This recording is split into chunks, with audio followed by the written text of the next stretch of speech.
Excuse me. 1, 2, 3. I think right there's fine. Okay. So, last time. We did a bunch of, wait, why do I have that minion this time? Okay, whatever. Yeah, last time we did a lot of Hildebrand quests, some of which, took me by surprise. Was not expecting to strip an old man and leave him to the mercy of the elements, basically, but, you know. It is what it is. Honestly, out of all the old guys that I expected to, like, oh shit, expected to, maybe die, I thought it'd be him, since he was the one who, like, leaped himself up into a popsicle. He basically jumped so high into the clouds, and then he just, like, slammed down into the ground, so I'm surprised he didn't die. Nice shoes. But today, before we get back into Hildebrand, let's get this out of the way. So what do we got here? Oh, okay, let us accept. Pardon me, my good madam. My name is Ollier, and I'm employed as an attendant at the Manderville Gold Saucer. Could I perhaps trouble you for a moment of your time? Yeah, okay. Just make it worth it. Truth be told, we are in desperate need of a capable adventurer to assist us in a task of the utmost import. In a task of utmost import. Okay. Might you perchance be willing to offer your aid? I don't know why I saw a period right after the assist us. Okay, hold on. Just adjusting my headset a bit. Okay. As you may have realized, we are currently in the midst of the Make It Rain campaign, a yearly festival in which we hold a number of exclusive, limited-time events. Though you may be surprised to hear it, there are still those who have yet to experience all the wonders the saucer has to offer. Thus have we, the staff of the saucer, decided to take our show into town and spread the word. However, there has been one troubling development. Ever since we began this little campaign, one of my colleagues has been visibly out of sorts. Normally he's the most cheerful of all of us, so let's suffice to say that we're deeply concerned. My colleagues and I have tried to look into the matter ourselves, but I fear the man is too proud for his own good, and refuses to admit anything is the matter. And so, I thought, perhaps an experienced adventurer like yourself might succeed where we have failed. So, what do you say? Okay, yeah, I can help out. Interesting, since I've already did this with my main account. If you have been on here long enough, and I think if you did last year's, at least, he'll be like, oh, it's you! Oh, we need your help, you know, since you're so good at investigations and stuff. So, yeah. So I was actually kind of curious to see what happens if you're a whole new adventurer, or at least new to the game where you haven't done last year's event. Thank you, good madam. Your generous offer is most appreciated. The man in question is currently on assignment in Limsa Lominsa. I'll be heading there myself shortly after this. Let us rendezvous by the aft castle as soon as you're able. Okay. I'll see you there, sir. Although, I would say this is the best outfit that's most festive. Although, yeah, that reminds me, hold on. I made this recently. I think it looks really good. Pulls off her, you know, barely contained violence behind her eyes. And I also got, managed to get a hold of this by being a little sneaky on my main account and getting him some help from some friends. But yeah, got this. It just looks so good, I love it. But it's basically the same emote that you see that the Thaumaturge Guild, if you check it out. There's a lot of mages there who do the same thing.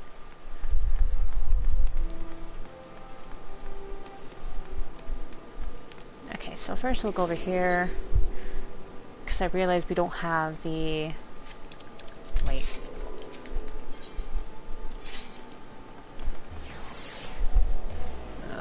Where is it? The airship landing. We don't have the reduced rates action up right now. My FC is prioritizing making the N2P gain and experience gain right now, so yeah. Those elements up, please. So I gotta save some money, if you know what I mean.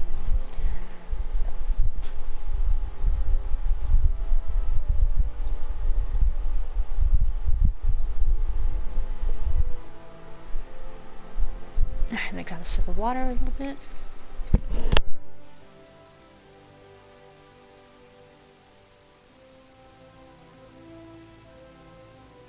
Holy shit, man, why is this load screen going so long? Alright, there we go. Alright, sir, took me to... Wait.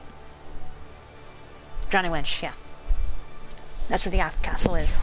I remember.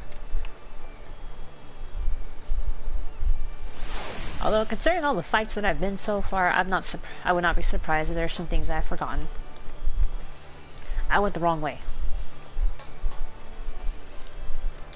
Okay, so this guy... Oh! Okay, so this guy's over here somewhere. Somewheres. There we go. Oh, how pretty.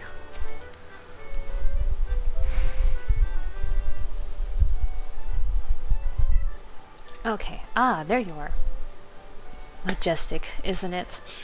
Of all the displays we painstakingly erected, this may be one that best showcases the saucer's myriad refined delights. Oh yeah? You think so, huh? Wait. As for the fellow I mentioned, that's him right over there. Okay.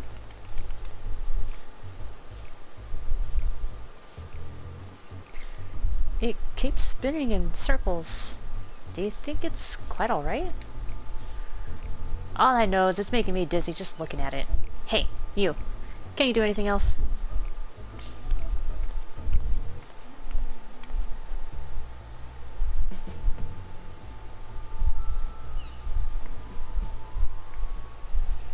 Look, you've angered it. Or perhaps have some manner of impromptu dance performance. In any case, I can't say that I'm terribly keen to see what it does next. Not when we have a table waiting for us at the Bismarck.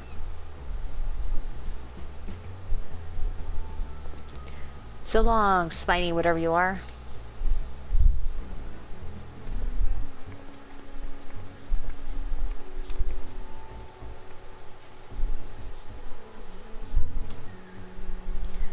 The bystanders having departed, Senor Subattender slumps his shoulders in visible dismay. Wow. He's been like this ever since he got here. What say you? Will you speak with Senor Subattender for me and see if you can ascertain what ails him? You got it. Just leave it to me. I'm very good at investigaciones. So, you know.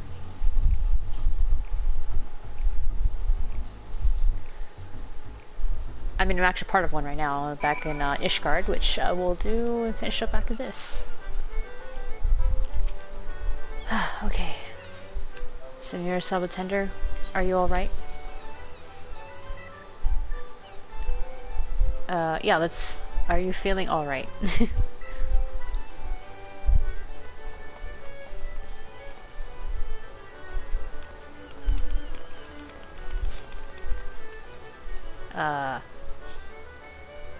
Okay. Senor Subattender strikes a pose, but speaks no words. It's unclear if your message reached him.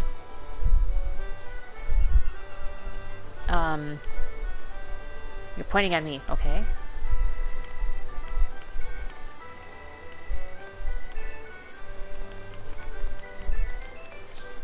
Senor Subattender rushed off to the west. Perhaps he wishes to speak with you in a more secluded location? I mean, he did just walk away, so... likely? Okay.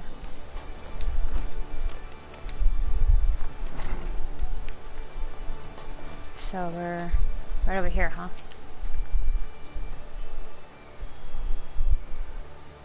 That person looks like a robot.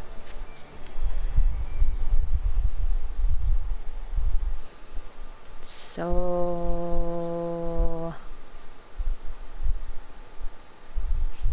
is he playing me for a fool or... My apologies for dragging you all the way over here. So is the fight you wanted? Is that it? You want to challenge me out in the private area, please? You know? No, wait, you actually look too sad and you're unarmed. Well, unless it's fisticuffs, then yeah. Senor Sabatender, is this a real Sabatender? Oh no!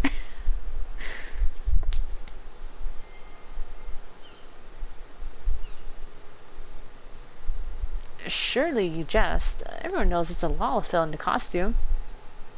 I didn't know that. The name's Nanafon, and I happen to be that Lalafell.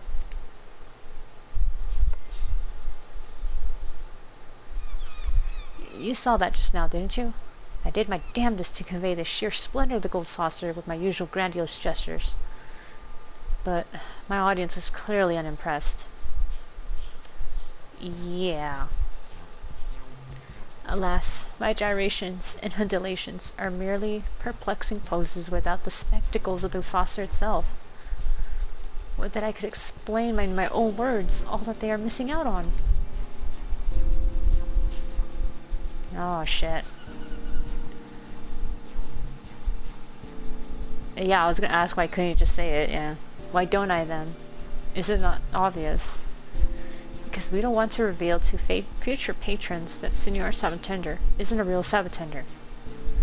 Not until we've secured their patronage, at the very least. Whilst donning my costume, I am forbidden from uttering even a single word.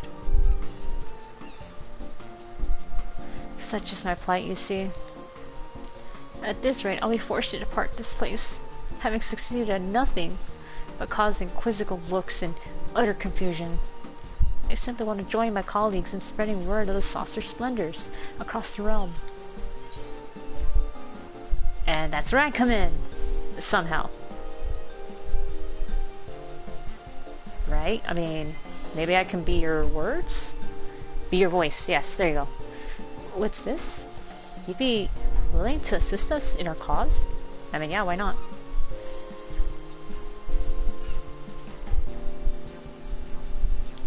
What a kind and generous soul you have, my adventuring friend. Why, your sheer magnanimity brings a tear to my eye. More than a few tears, even. But what am I doing here crying? I must prepare to welcome you to our little troop. Troupe. Is it troop or troupe? Troop. Okay, whatever. Pray, let me know whenever you're ready. Whenever you're ready. Alright.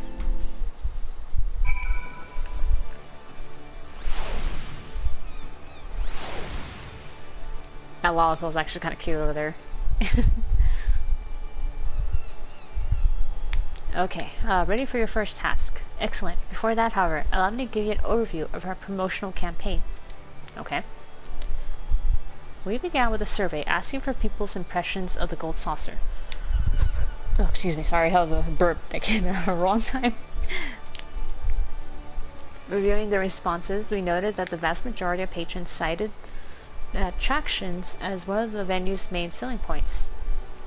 I had dinner like a couple minutes, like an hour ago, so yeah.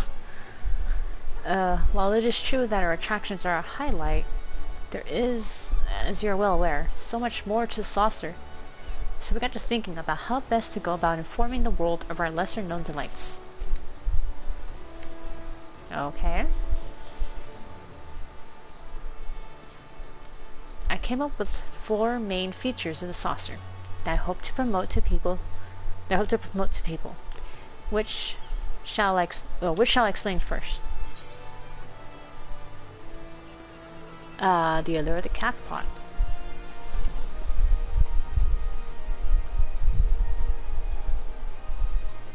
Ah, indeed. Whether it's the mini crackpot, which casual players can enjoy as many as 3 times a day, or the lucrative jumbo crackpot, available once per week. Both offer Gold Saucer patrons a chance to test their luck and reap lavish prizes. Easy to enter and with incredible fortunes for the taking, the mini and jumbo crackpots are among the most popular ways to rack up MGP, which can then be exchanged for a host of alluring prizes. Dream big and enter the crackpot today, only at the Manderville Gold Saucer. How easy it is to get there.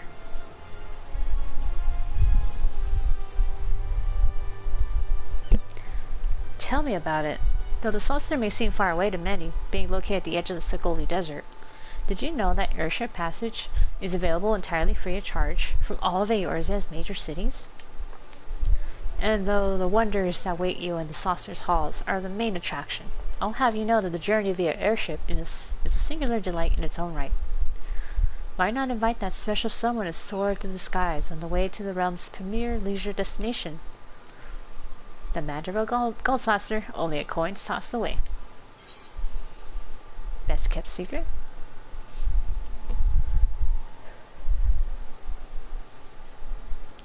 Oh, clearly I stand before a woman of discerning taste. While the saucer offers no end of games and attractions, refined patrons such as yourself are known to enjoy slipping away to our full-service bar for a refreshing libation or two.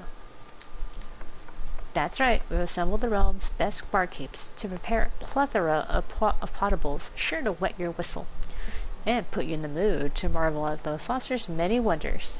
Do be sure to stop by. The lavish costumes, of course, yeah. The bunny girl costumes, which are really nice, by the way. Ah, a keen eye for fashion, I see. Then you're sure to appreciate the unique costumes and couture worn by our staff. A wardrobe prepared by the Sultan's most esteemed tailors to meet the demanding aesthetic sensibilities of our owner, the incomparable Godbert Manderville. So it was his idea. Be sure to bring something to cover your eyes. The sheer gorgeousness of these ornate outfits is likely to blind you if you do not. Yes, that's right.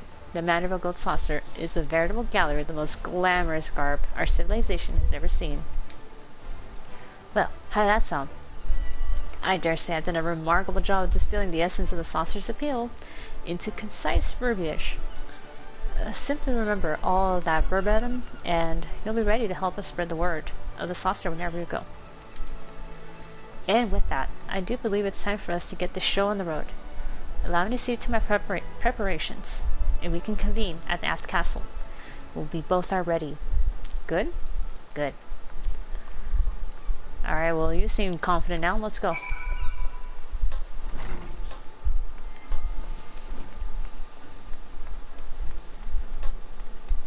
Okay. So I'm gonna run back this way.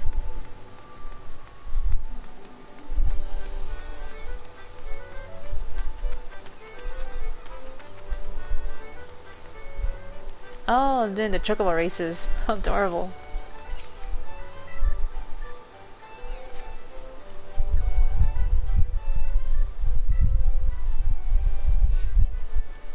Alright. Okay, here he is.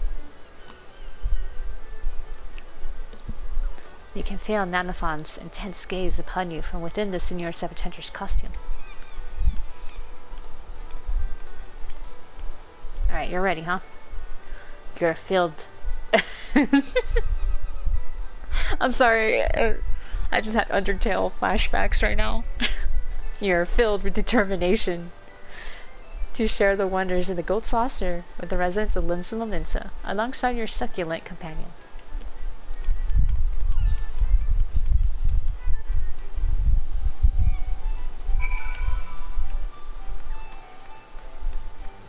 Alright, well the closest one is over here.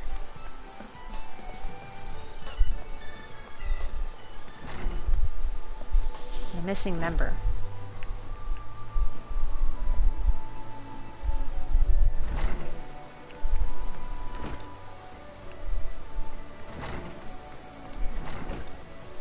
I don't think I'd bear another night. I'm not giving you a choice. Get this... No, what? Oysters? The poor man is tired. Give him a rest. Another plate of oysters. Oh my god.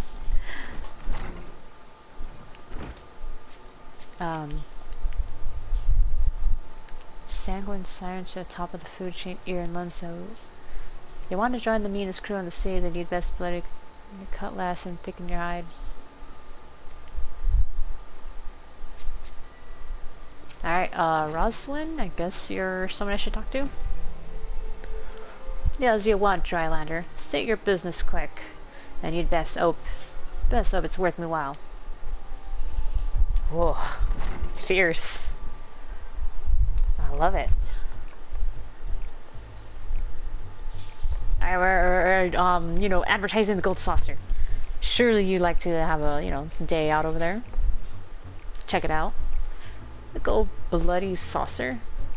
Why would any pirate in her right mind set foot in that twinkling hellhole?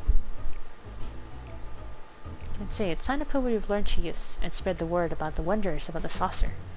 Succeed in drawing the interest of influential Lemensons, and Nanafon will surely be heartened.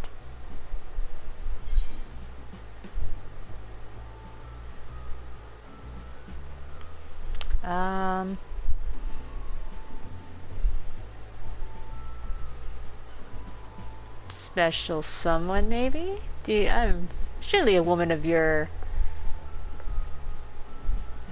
of your aesthetic would have an admirer. Special someone? And just who in the hells would that be?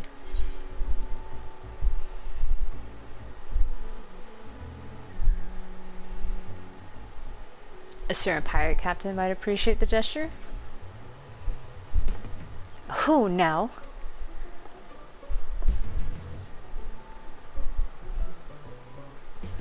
If you're implying what I think you are, I'd sooner keelhaul myself than spend one instant with that lying whoreson. Aye, you'd not catch me dead going to your stinking Gold Saucer with... just bugger off already.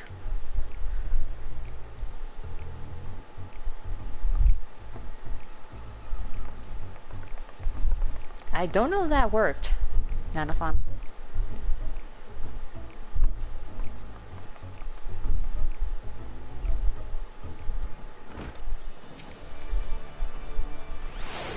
Huh. I suppose the saucer place might make for an amusing jaunt sometime. Oh, I did get her!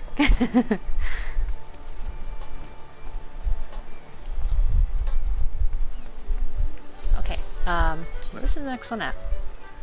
Oh, Culinary Guild. Okay.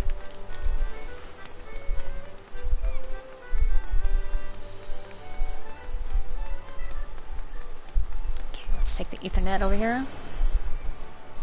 Culinary Guild. Here we go.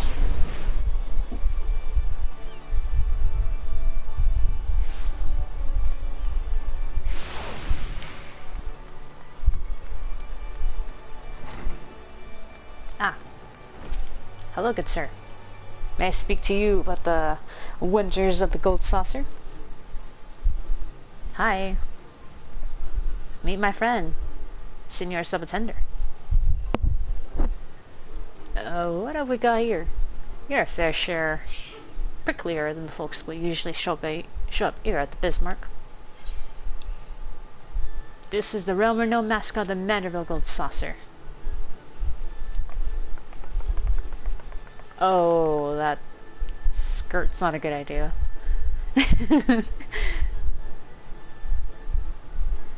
Is the what now? You're from that eyesore in the desert.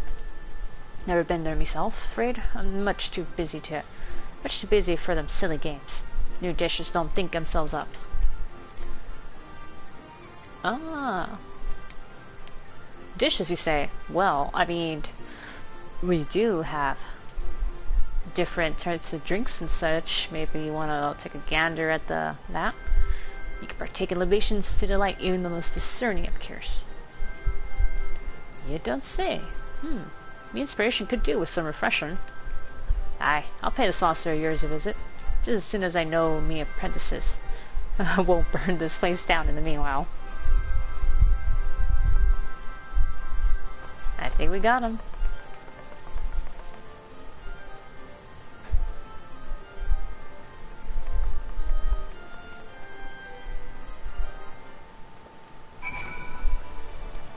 so now I'm gonna go to the lower decks. Okay. Oh, Hawker's Alley. Perfect.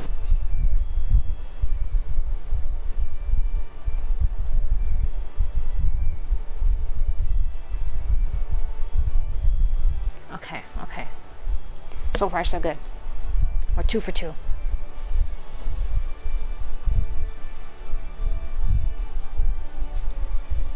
Okay. Be nice to load it in any minute now. There we go. Perfect, this guy's like right here. Hello, good sir.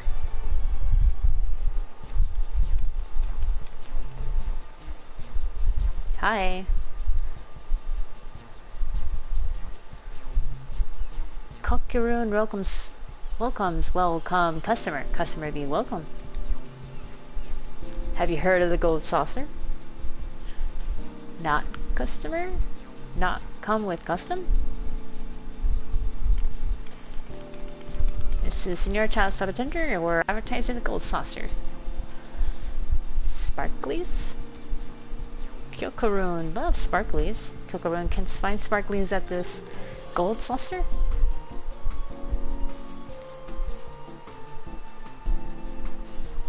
Okay.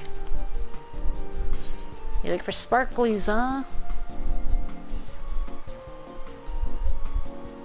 Ah, here we go. You can hit the cacti and become a gillionaire. Or gillionaire.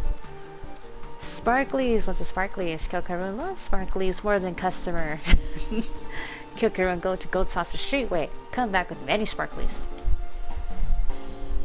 I mean, it's not actual money, but you know.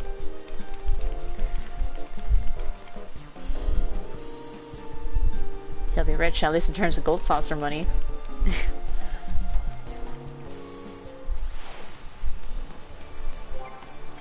Also, hold on, I should probably change my glamour plate.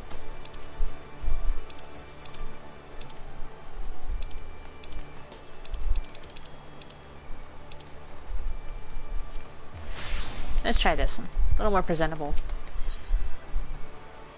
What's the next one? Oops. Looks like the Fisherman Guild, okay.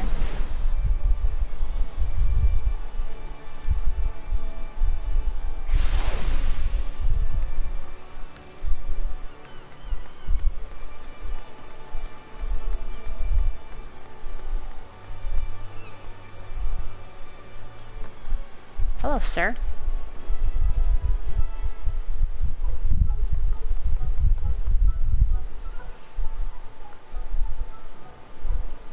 Here, you gods, you're no Chobi. Nay, from crayfish to catfish, Gobi to gudgeon.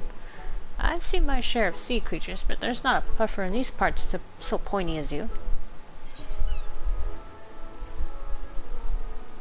If it is spectacular spines you seek, none are senior to Senior Subattender. Behold.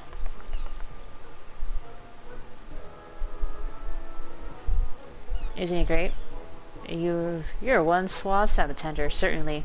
So much so I suspect you sailed in from the Gold Saucer. Yeah, that's exactly what happened. But I'm sorry to say that salt of the sea types like yours truly aren't suited to sordid gill sinking. Simpler pleasures are my preference. Simple pleasures, huh?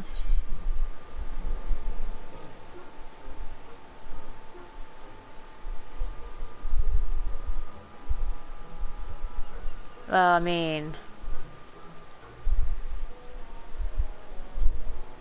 maybe you have an eye out for the aesthetic? Don't you want to feast your eyes on the one's most gorgeous garb? What's this you say? Can I assume that this gorgeous garb adorns the figures of lasses both buxom and bonny? Indeed. Well, why didn't you say so sooner? I'll net the next airship into this saucer of yours. Well, still, we should keep this between you and me. You, me, and the Sabatender. Let's just assume I'm off an extended angling excursion. Secrets between you and me, buddy. We got him. We angled him. Hooked him right in.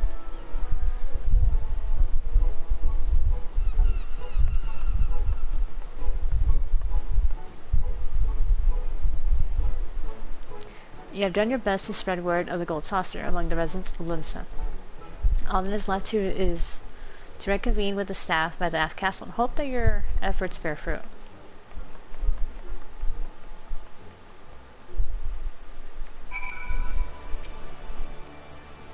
I'm off to the gold saucer to see the sights. If Sisyphus mentions me, mum's the word.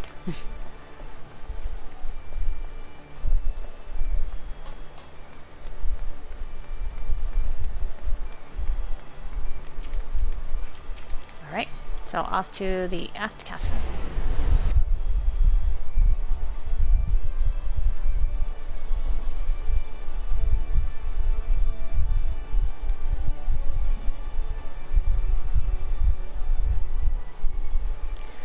Okay, hopefully this got us something good.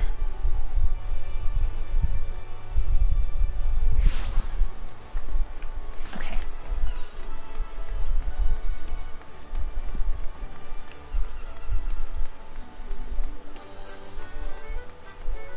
What the? Where did everyone go?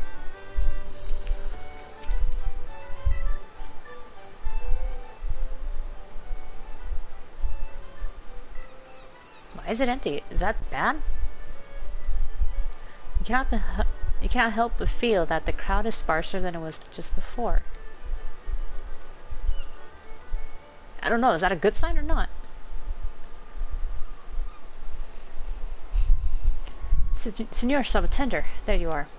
I have urgent orders from our superiors. All staff are to conclude their missions and make preparations to return to the saucer post-haste. Is that bad? You can feel Senor Subaltender's piercing gaze upon you. It would seem that he strongly wishes you to return to the saucer with him. Okay. I'll take you to be coming back as well. If so, pray come to the landing as soon as you're able.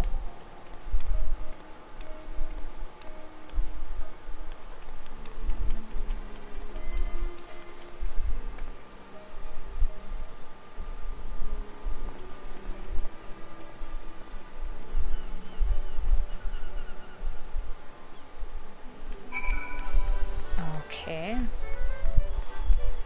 Well, for an adventure. Oh, you're talking about the MGP. Okay. Yeah, everyone's gone. What the fuck? I remember right there's a bunny lady there. Oh wait, hold on.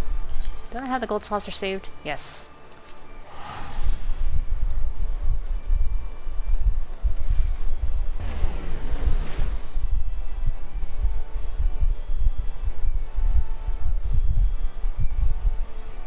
Okay, I'm kind of nervous. What is going on with the gold saucer?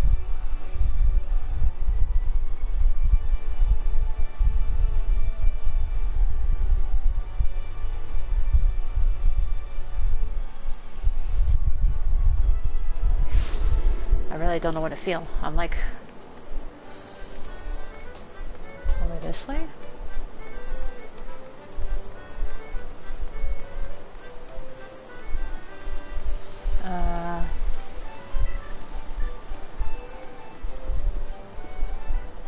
Oh, she came. And there's this guy. Such hospitality, I can get used to both. And then there's this guy. Babar. Perfect spot to visit with your special someone.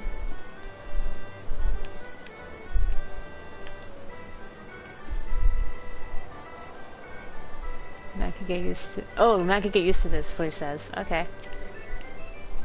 So they all came. Senor Subaltender says nothing, but gazes earnestly in your eyes. You get the distinct sense he is counting on your aid.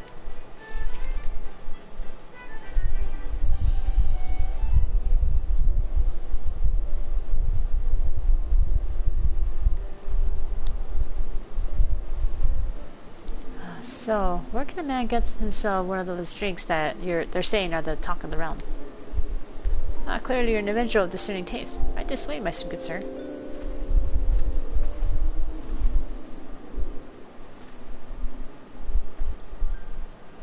As you can see, business is booming. I'm pleased to say that we've even welcomed quite a few new guests from Lindsay Laminsa. Clearly the efforts of my colleagues have paid off in more ways than one, and they could not have done it without you. Master Roland will doubtless be thrilled. Whether we can continue our promotion efforts at the field for a while longer, I fear that we need every able-bodied attendant here at home to deal with the ever-burgeoning crowds. Oh, I see. That's why they all left. They had to go back over here because more people were coming. At your care, Senor Subtender. Let's give our guests a warm welcome, gold saucer style.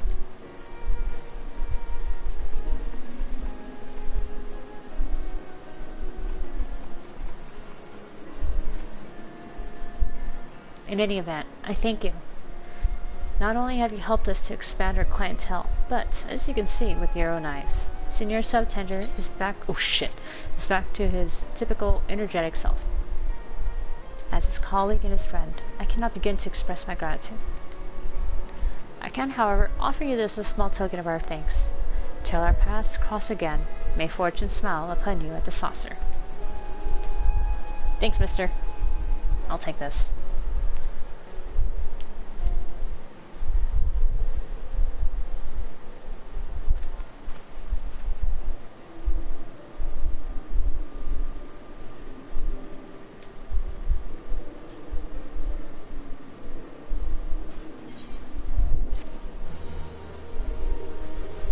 Seasonal quest complete.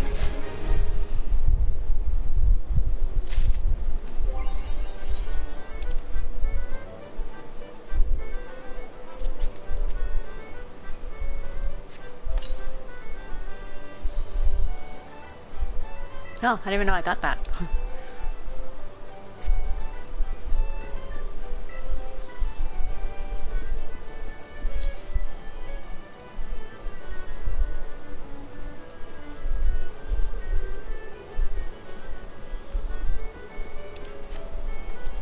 Wait, why am I getting this? What the hell's this?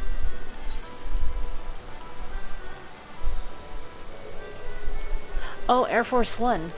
You know what? Why not? Let's do it real quick. Wait, where is it at? Shit. Oh. I mean, the whole point of this is that Sari needs a break.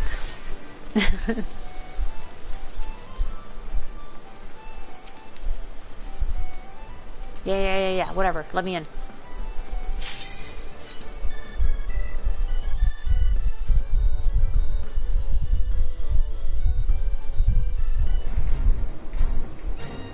Alright.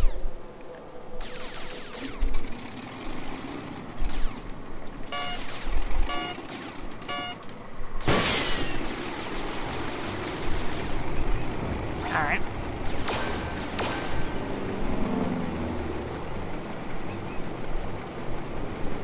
I doubt I could do perfectly with controller, but, you know.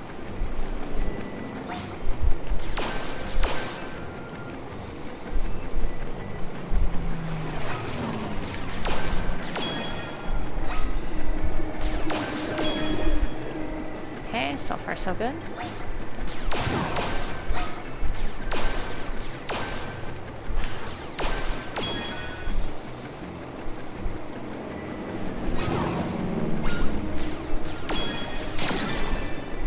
Alright.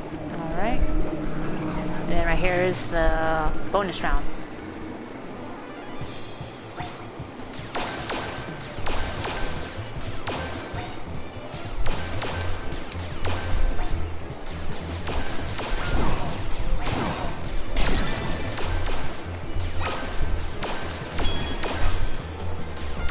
Gotta get the big boys. Oh shit, completely missed. Alright, well, at least I got the big ones, that's all that matters.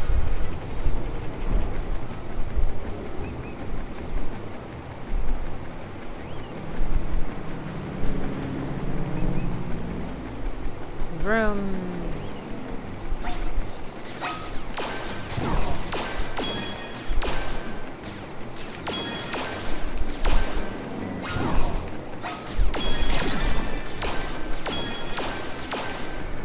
Okay, not bad. 4850.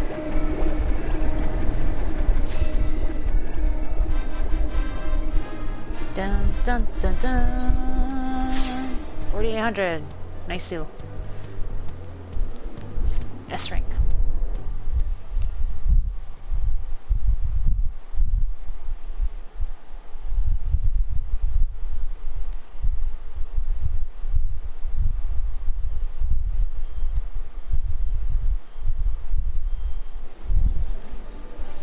Okay. Now we can head back to Foundation.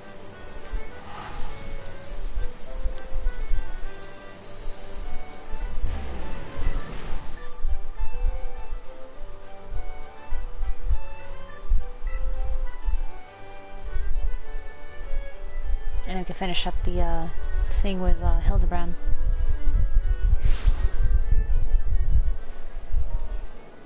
Okay, he is over here.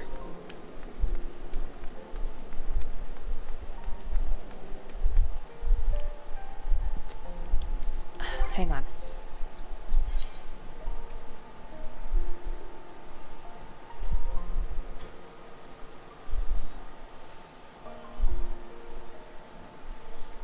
Why not? Because it fits the the theme right now. The proud and the pointy-eyed. Steer is a man at the end of his tether. Oh no.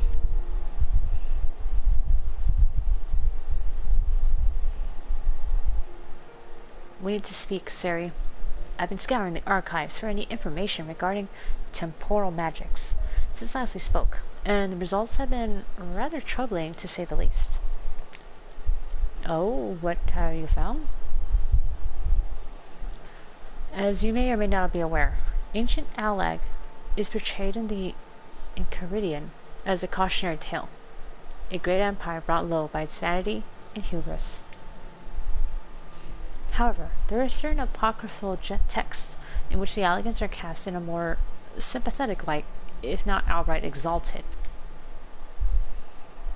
It was in these texts that I found references to temporal magics once wielded by Alagan mages. Said magics could be used to halt or even reverse the temporal state of a given object. Object, right? It doesn't work on people? If these accounts are to oh my god, why can't I talk?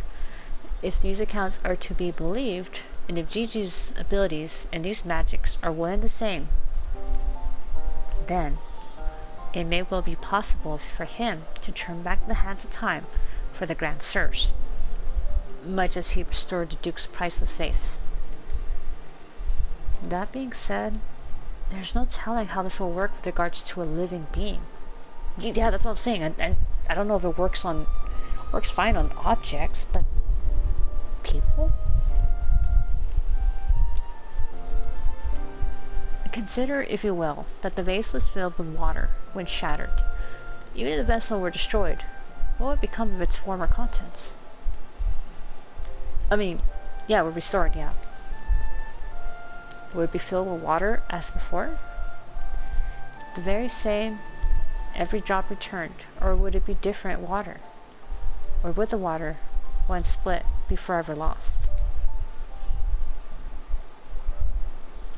I speak of the soul, my friend, for even if one could use these magics to restore the dead to life, would they be as they were before, with all the same thoughts and memories and feelings? The Grand Sirs are convinced that they can regain their lost youth, and mayhap they can, but the dead who have entered into Halone's halls cannot return. They cannot. Yet Gigi is nevertheless resolved to try and resurrect Archmage's Quan. I don't think this is a good idea.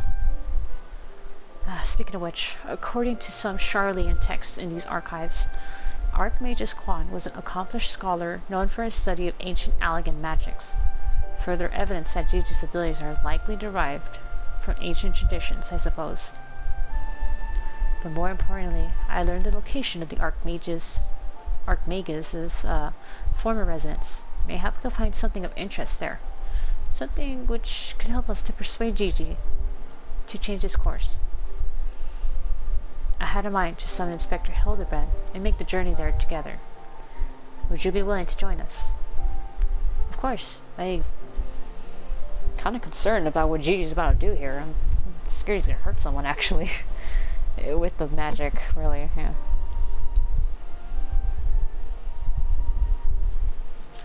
Excellent. Then let us be about our business. I saw you. A heretic. Excuse me.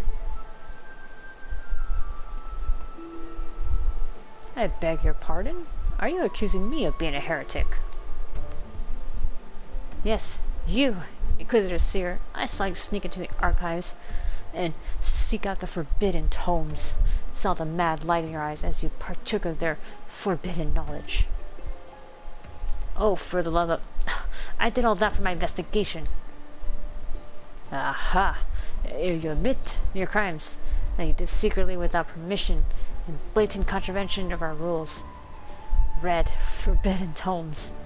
Then, by virtue of the authority vested in me by the Supreme Sacred Tribunal of Hellenic Inquisitor Doctrine. You stupid, ignorant. Are you all so desperate to keep your goddamn job that you'll go around accusing all the world and his wife of heresy? Is that what we've been reduced to?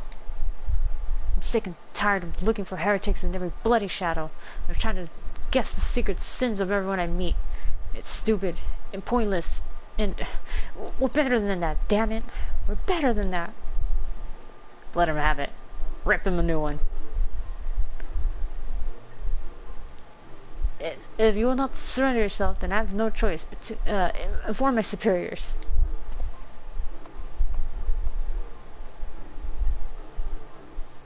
That's surprising of you. Whoa. Well, that all came tumbling out, didn't it? I suppose there's still a point in trying to convince myself that I have no personal investment in this matter, or that I still have a professional one. Somewhere along the way, I stopped looking for the guilty. I started looking for the truth, perhaps, in a way to help those in need. Well, I did notice that the whole heresy thing was kind of like fading out from me a bit. Like you were doing it less and less. But there's no place for people like that in the Inquisition, is there? And it's only a matter of time before that starting fool comes back with an armed guard. Let us depart for Adlershire at once. We need to find the inspector. Alright, going to Adlershire now. I just realized I'm wearing some wrong clothes in this freaking weather. Oops. Well, we go back to... Yeah, let's do this one.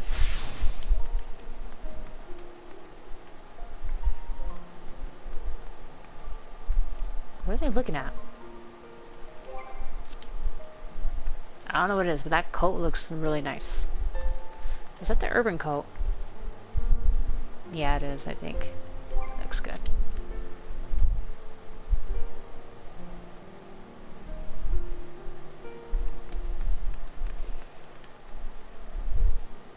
That hairstyle. What is that hairstyle? Looks nice. Real fucking nice, actually.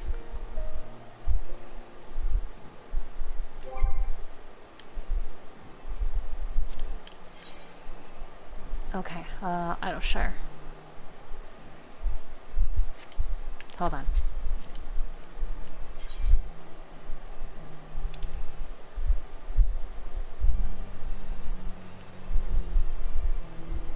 I do like how she looks, so I'm gonna pet her.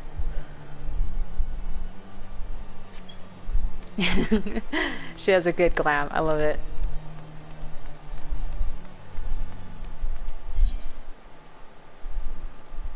Okay, let's get out of the shower for sure. Oh. Thank you.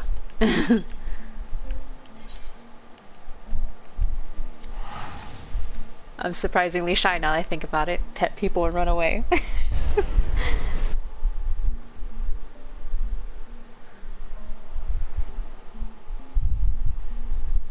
But yeah, her aesthetic was really freaking good. I liked it.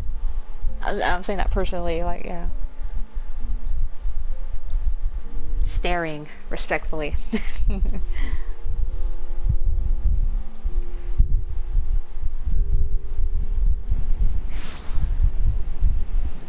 Okay, here we go. Hildebrand's sting was over here, I believe. Is it fucking raining again? I'm sick of the rain.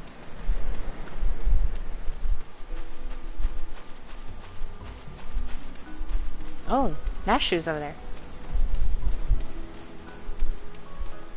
And Julian. Wait, can we go in here? Oh, okay, I guess not.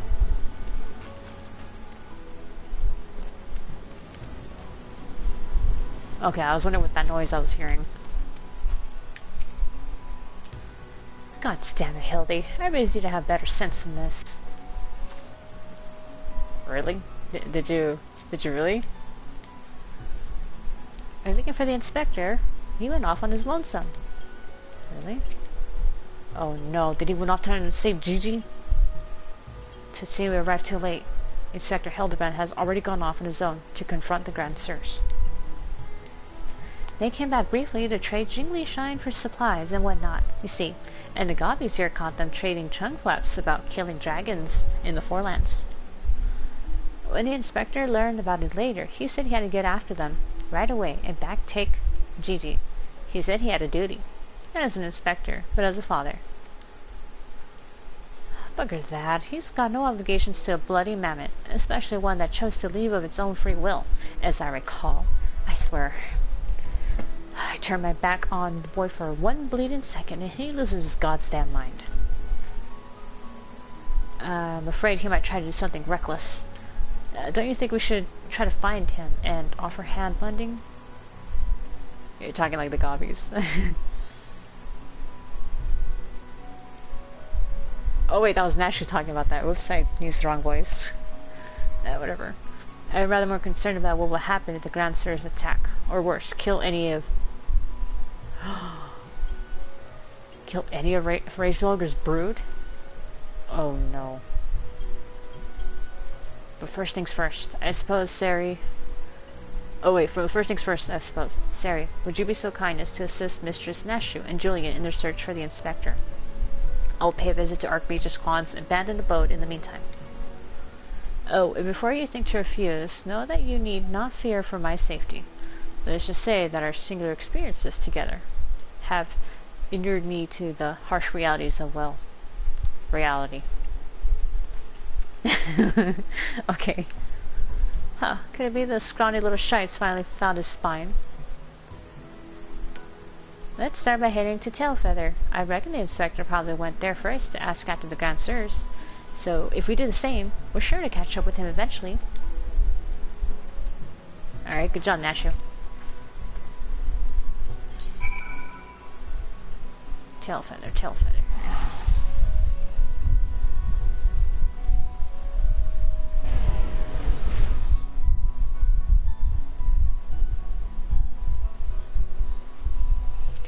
Okay.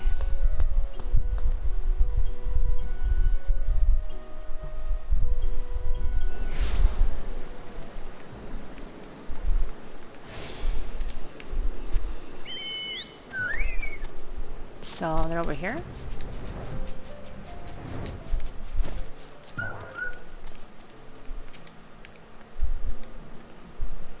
Hildy practically grew up in the saddle. Gave him his firm thighs and buttocks, it did.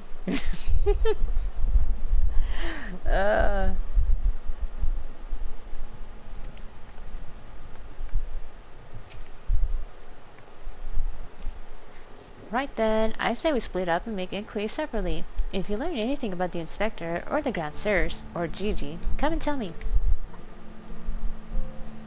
Okay, Nashu. I'll see you around. I am very good at investigaciones, as you can tell, so... They won't be able to find anything but me.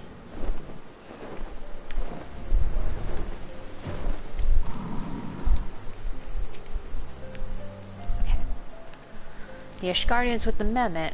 They were here, proclaiming to all and sundry that they were going to slay the greatest dragon of them all.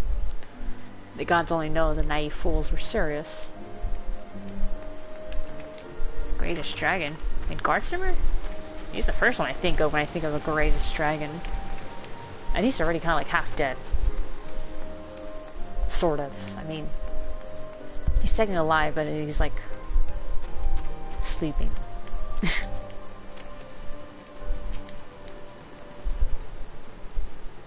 Oh, those daft sods. They were for Annex Shrine. Not quite sure what their intentions were, but they were awfully confident. That much I recall.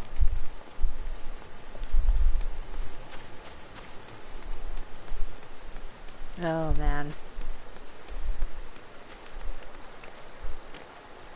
Remacion! Hello. That's a good name. Oh, wait, it's not an I, it's an L. Remaclon. Now it's even... Okay, now it's lame. 3 dragon slayers and a mammet. I'd call you a mummer if I hadn't seen them come through earlier, boasting about how they were off to kill the biggest one yet. Oh no, please. Just don't tell me they're trying to go after Reisfelger.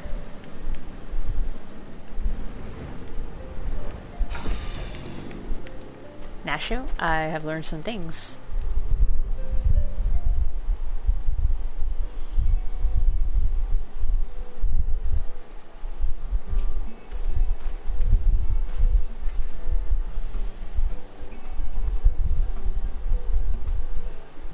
So, what happened? Well, I mean, this is what I heard anyway, since that turned out badly for you. Oh, I see. So the Grandsters were headed for Annex Shrine.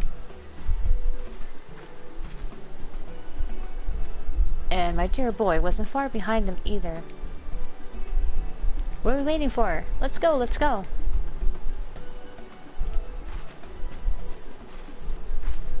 I really like Nashu's shoes. Just took a look at them right now and they're really good. I want them. No, go away, whale. Okay, whatever.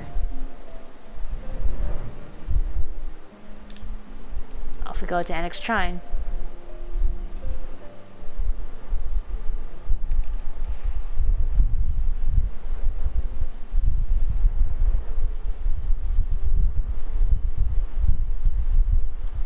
Okay, so far so good.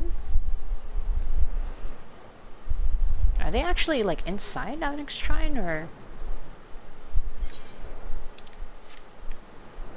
over here? Ah.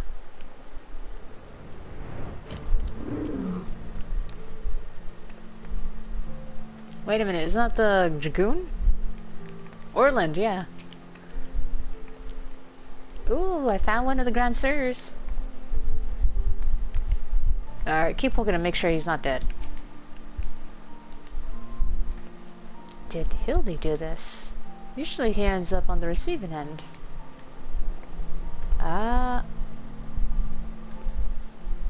Honestly, I'm having a hard time believing that Hildebrand did this. He's never... I mean... He doesn't seem like the type of like... Alright, I'm just gonna say it. He does not seem like he has any kind of violent bone in his body. The poor unfortunate soul, who bears a striking resemblance to Orland, is quite firmly embedded in the earth. Would you look at that? The inspector sure gave him what for. That may be, but where'd the other two get to? Not to mention the mammet. Why don't we pull him out and ask? Though, having said that, it looks easier said than done. Yeah, last time you almost wishboned Hildebrand. I was very concerned for him for that second. Oh, how silly of me. I'm sure you got more than enough strength to yank him free. Right, Sari? Yeah, I can pull him out. Honestly, I should have been the one to try to pull him out. Pull Hildebrand out the first time. Alright. Let's get him out of this freaking dirt.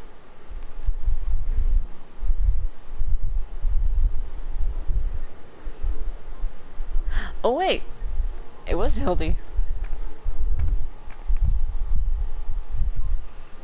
Well, I'll be. He's wearing some sort of magic mask, what makes him look just like the inspector. Just like my man of 1,000 faces back in Oldon. No, I think that's Hildy. No, that's Hildebrand, alright. There's no fool in her mother's eyes.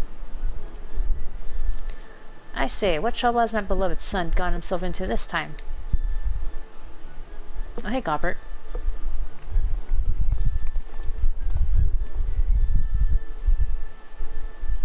Why, hello there, Lord Gobbert and Inspector Sear. How'd you two end up traveling together? Blind fortune, you might say. I was too far from Tailfeather when night began to fall, but fortunately, Lord Gobbert chanced to find me wandering in the wilderness. Lord Edmont told me all about this recent trouble with the Grand Sirs, as well as Hildy's investigation. And a father cannot help but take an interest in his son's affairs, can he?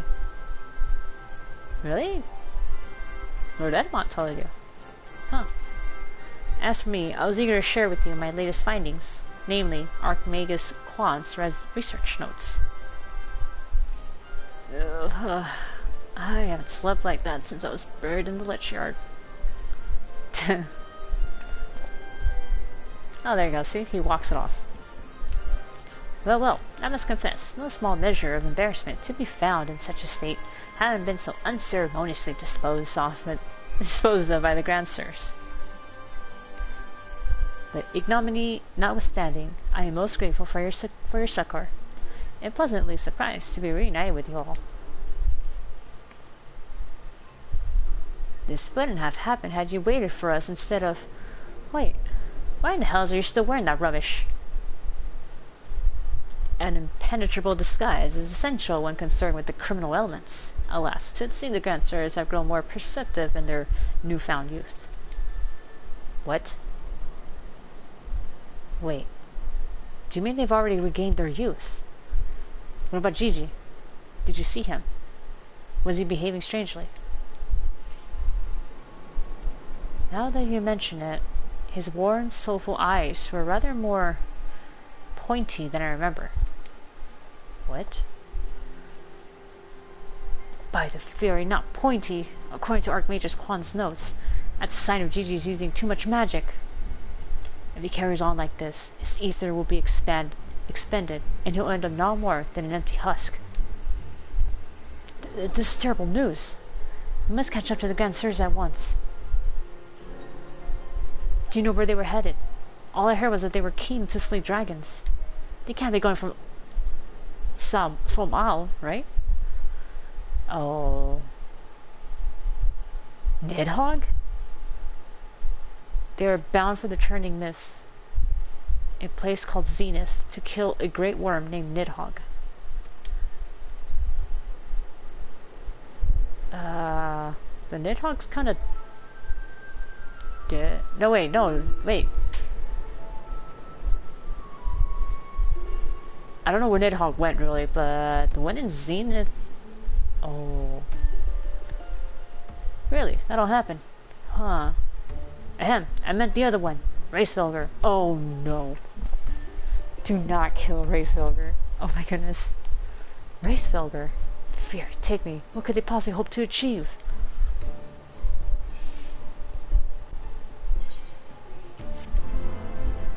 I don't like the sound of this.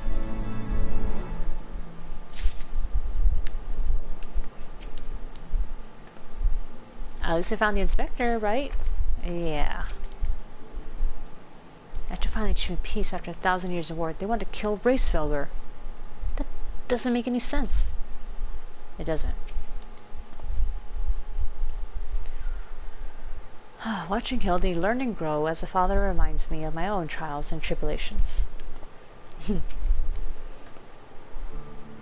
He looks well enough, but I wonder...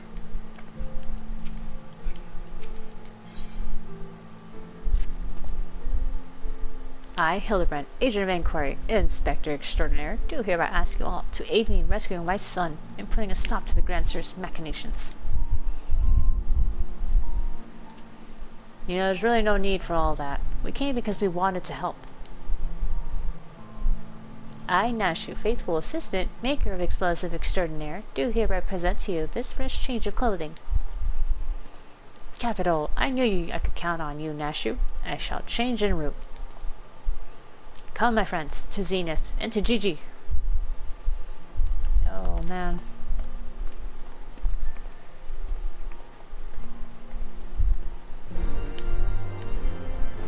This is no good.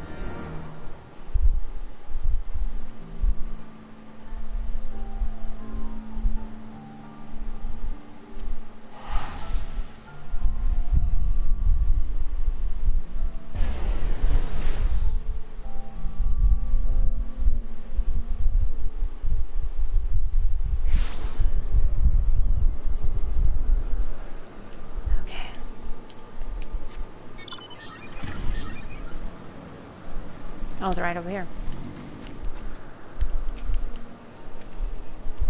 I say, what brilliant craftsmanship. How did they manage? Spending too much time at this high altitude can't be good for my skin. Just avoid the sun, you'll be fine. Huh. To think that I stand in the heart of Javanian territory. Me. How long ago was I scouring the streets of heretics? Or for heretics. His disguise may be amazing, but nothing beats the classic inspector look. I mean, you're not wrong. He cuts a good figure in that suit. Make ready, my friends. The final battle with the Grand Sirs is at hand. Oh, are you okay?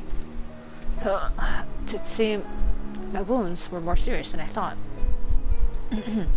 I fear I am in no condition to confront our foes. There is but one thing that could restore me to my former indomitable self. Don't you worry, I've got some salamander oil right here. Shall Mommy give her baby boy a massage? Oh, my dearest Mummy. Mother dearest, I will not oppose upon you. Not when my ever loyal associate Sari stands ready to minister to my muscles. Why? No, have Jillian do it. It's fine. Don't tell me you're embarrassed. Let Mummy take care of little Hildy's hurts. My dear wife, I know you mean well, but let Sari handle it. Theirs is a bond which transcends time and space, and personal boundaries. If that's the way of it. I'm counting on you, Sari. Gee, thanks. Let us brook no further delay. Come, my friend, comb my body in oil, as you have done many a time before. I try not to think about it, Hildy. Are you guys really gonna stand around and watch? Oh god. I wish Inspector Hildebrand would let me oil him up. I'm surprised he doesn't let you. You're literally his loyal assistant. And I thought, I mean, surely I'm not the first one who thought of it, but I kind of thought there was something between those two. You may as well get on with it. Salamander oil massages are something of a Manderville tradition, one I hope to pass on to little Gigi someday. Oh, the memories. Oh gosh. I hate this. I hate that there's like 4 other people watching me do this. At least last time they were busy doing something else, but no, they're watching me.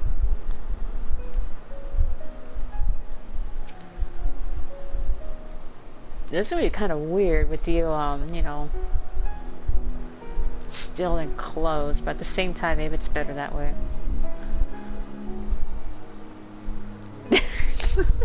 Why do you hesitate? Have we not done this time and time again? Roll me up, woman. Oh no. Okay, no.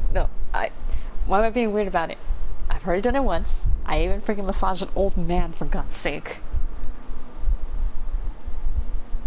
if I had to compare the two,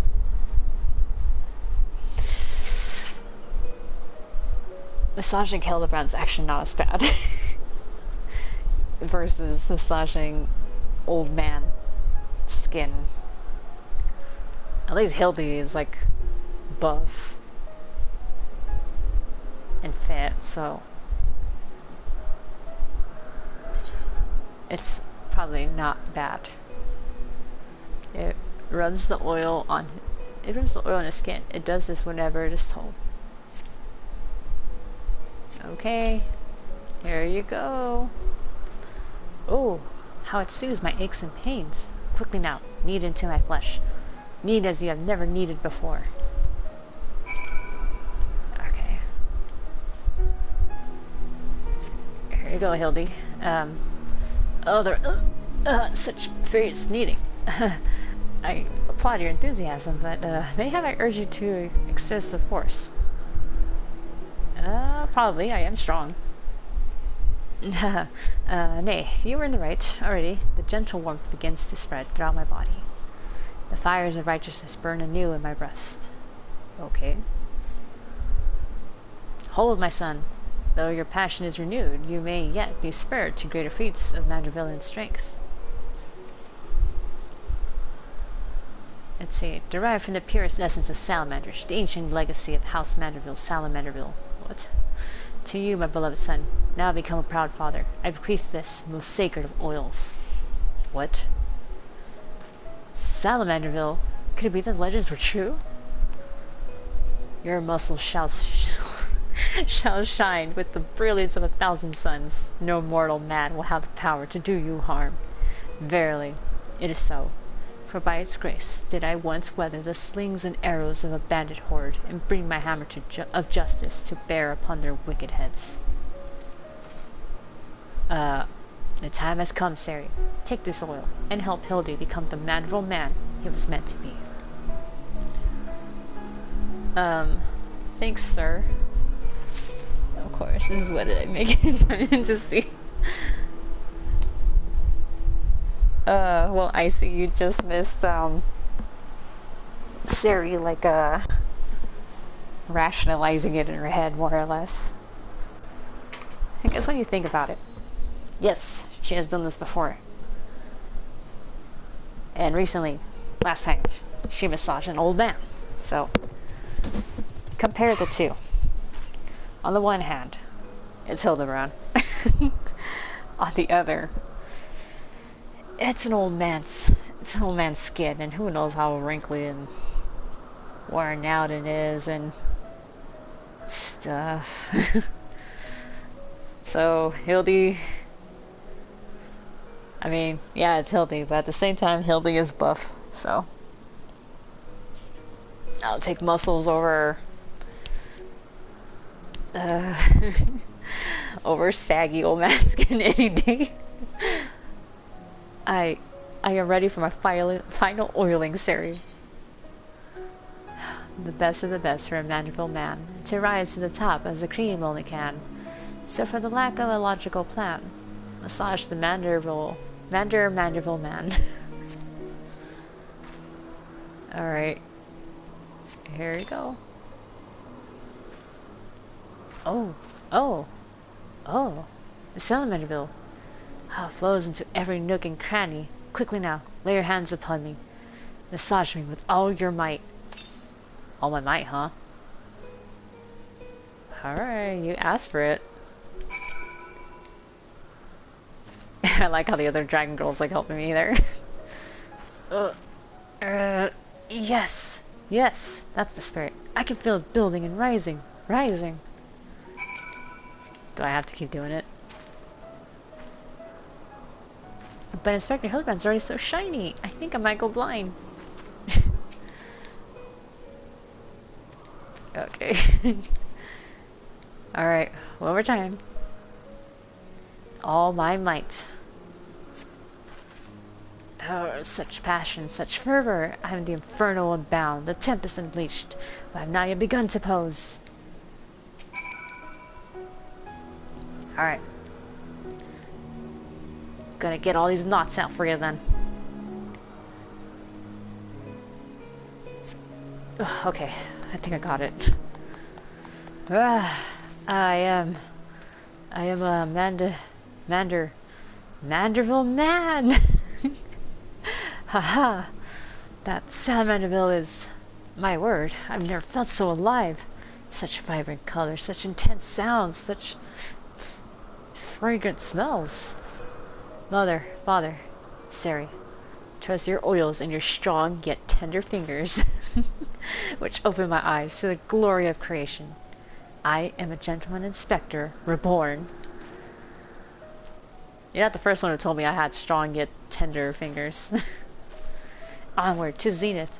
No matter the laws of nature they pervert or the limits they break, the Grand Sirs can do naught to stop me. Holy shit! That, oh my god, that, I know that mount.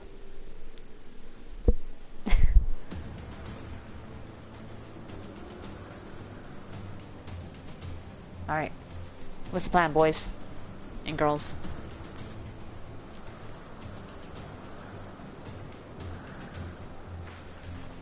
We can't let them kill Racefelger.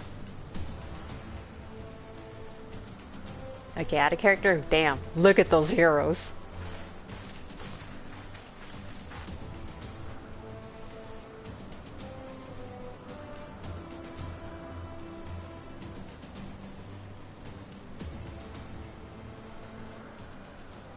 Oh shit, there they are.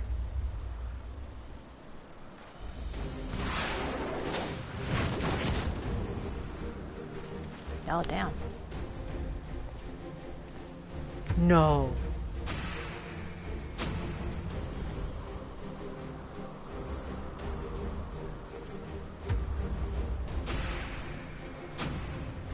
Oh my god.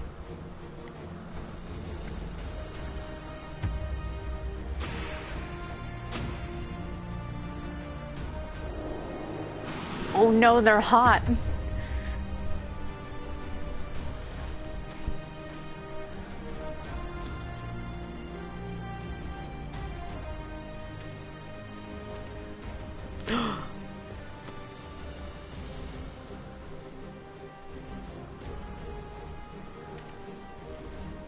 Grand Sirs, I've come for my son. Give me back my son. Basically, is what he's saying.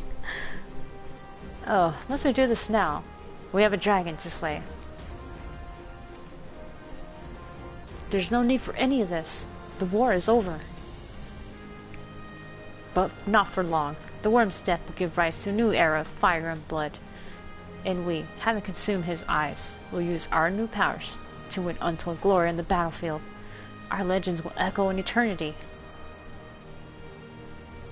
You would doom countless innocents for glory. No, I won't allow it. Over my dead body. Far be it from us to deny you, then. This is the end for you. The ultimate end. Holy shit, what the fuck?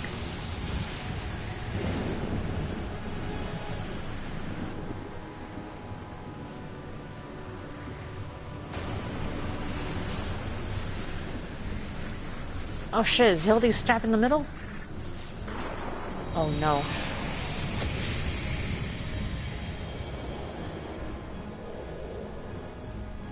Wait a minute. This looks like...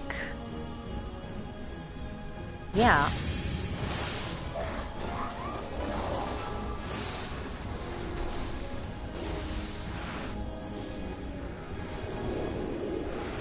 This is like the Imperial Sea. Oh my god, they're just dropping the big attacks on him. Oh no, Hildy!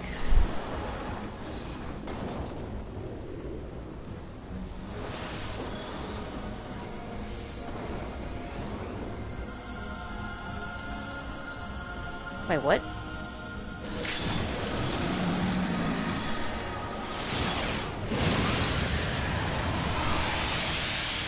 Oh! You're right, it was Thorin's ultimate.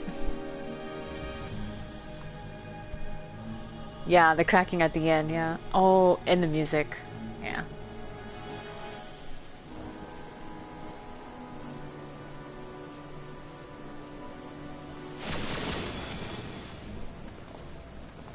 The whole like cracking at the end and all that stuff. That, yeah, that I remember. Didn't the Thornton fight do that? And then he was like, "Wait a minute, you're alive."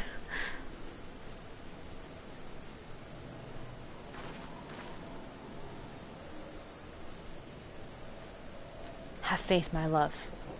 He is our son.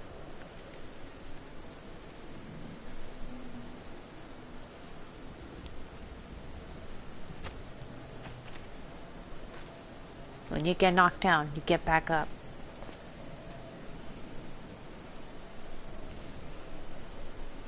This is the way of the warrior of light. Or the gentleman of light. Gigi, my beautiful boy. Pray, do not look on me with such pointy eyes. Let Papa Hildy take you home to her gazebo.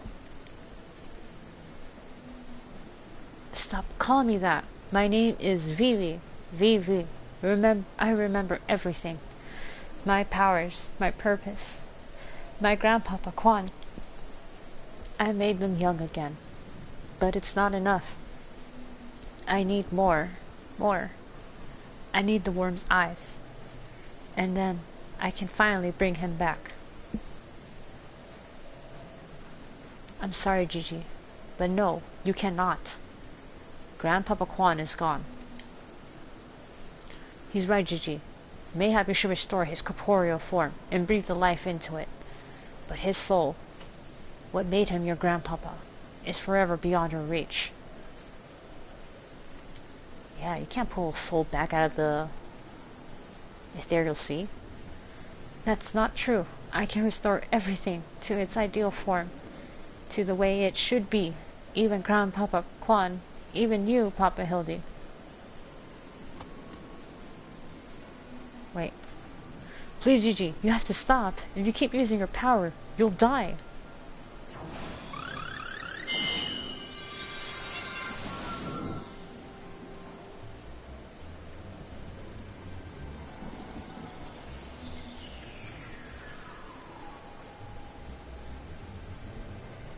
It didn't work on him?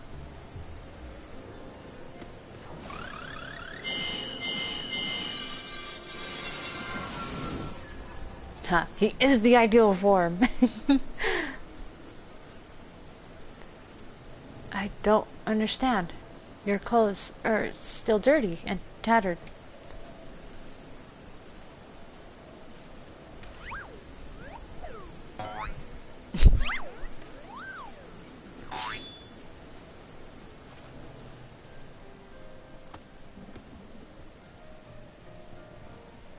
As they should be, Gigi. For my every waking moment is as the gods intended. Every day I live life to the fullest. Every day I enjoy grand adventures.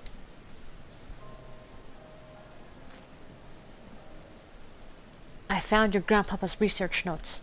What he gave you wasn't the power to make things the way they were.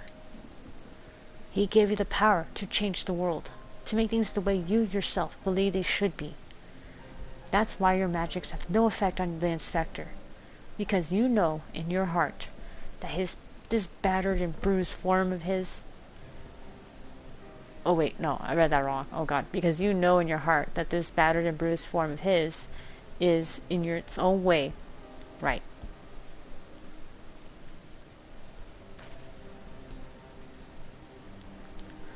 My thoughts exactly, Inquisitor Seer.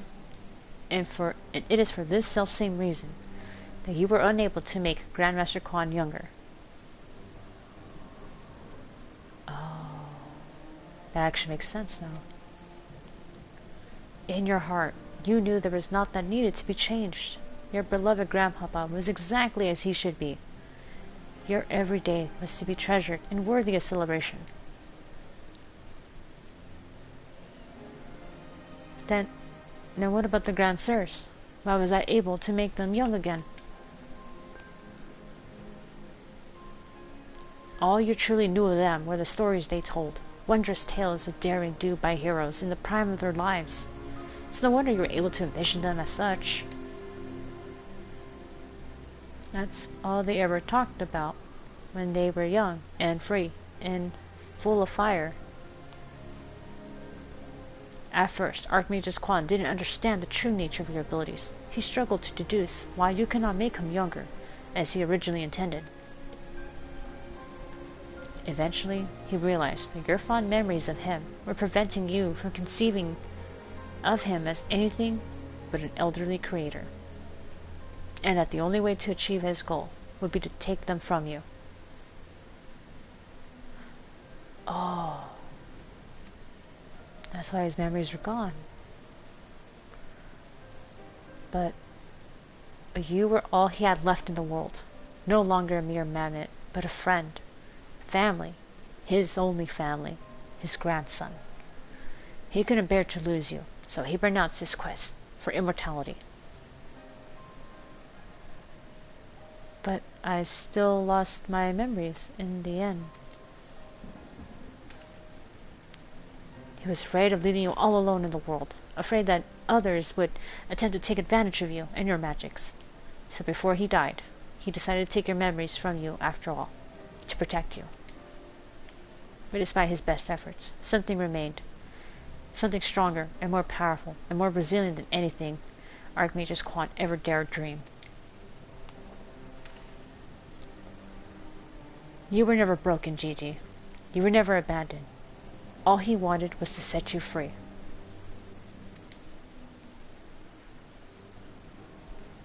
Free? Free to do what? Whatever you like, Gigi. Don't you see? That was his final gift to you. A new life. A new story all your own.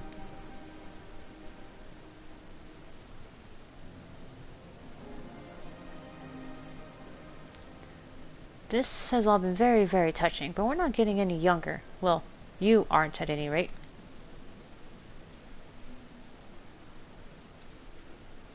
We have suffered your meddling long enough. I had intended to use this trap to kill the worm, but since you're so perfectly positioned...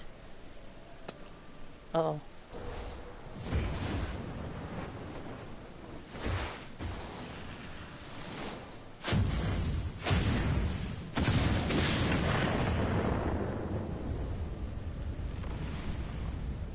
I mean... Razorogre only shows up if you call him. Other than that, he kind of just flies around and does his own thing. Oh, shit.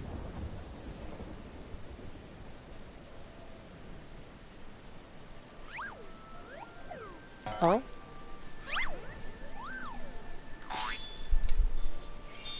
Oh, his eyes!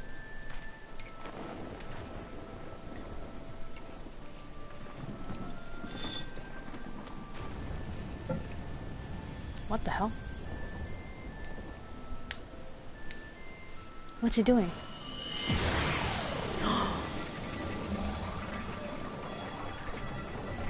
I am Vivi, grandson of Archmagus Quan, and Gigi, son of Hildebrand Maximilian. Oh shit, I get to really ill.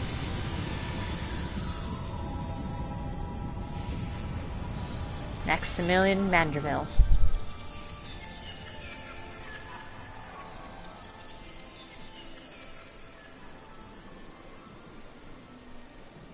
Oh no, don't tell me that killed him.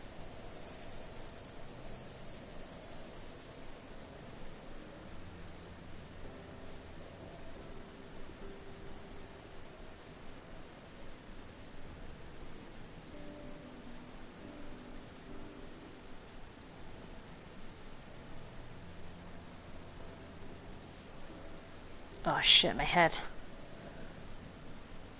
What the hell? Did that knock us all out? You alright, Seer? Yeah, you seem okay.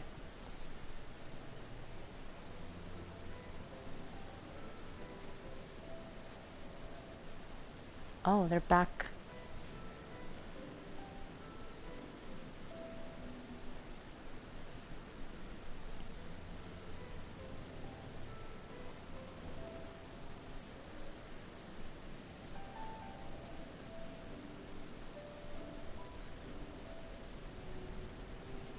Oh.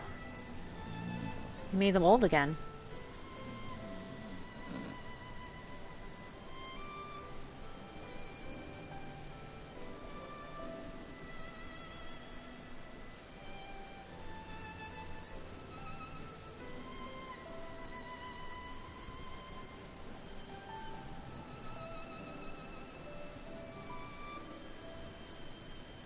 Why is he clothesless? Oh.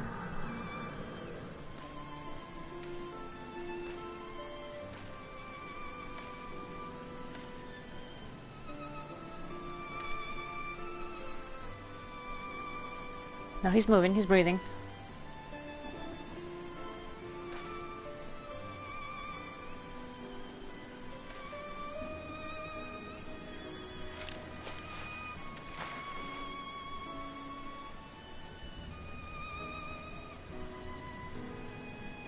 Oh. No, you can't tell me the mammoth died. Everything in its rightful form.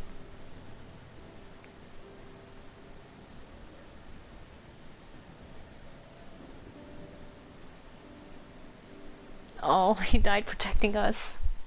I lost another friend trying to protect me. Why does this keep happening? Everyone who comes near me dies.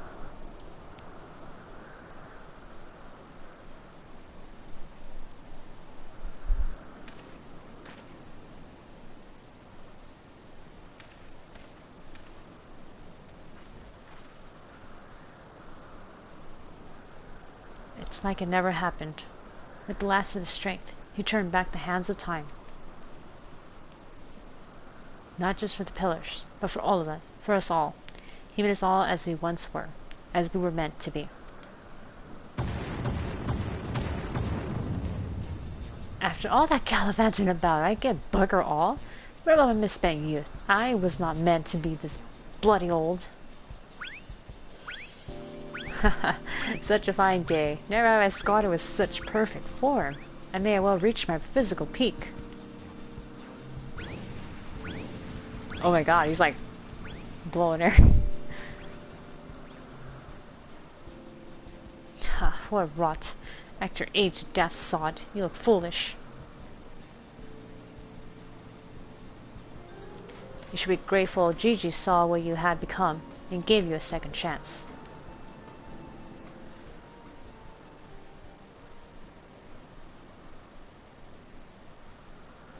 That was our second chance. To relive our glory days.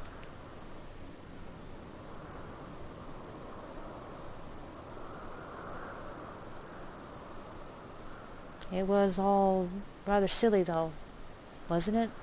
Maybe Quan had the right of it. Maybe it's not so bad growing old.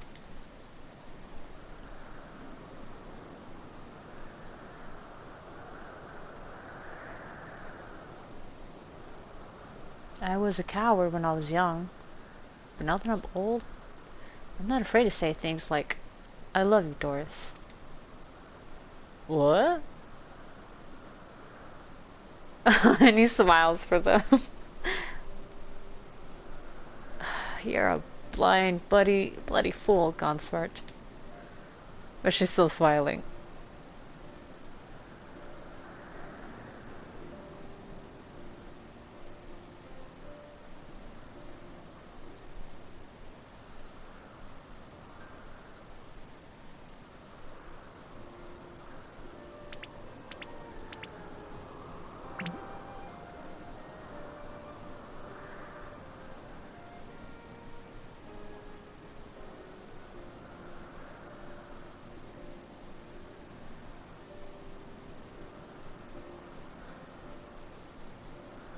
I say, am I dead again?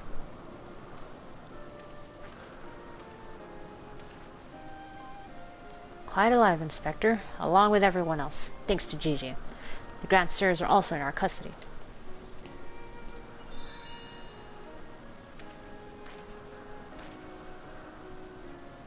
Haha, that's my boy. Where is the little tyke now, anyway? Oh. Someone has to tell him. Gigi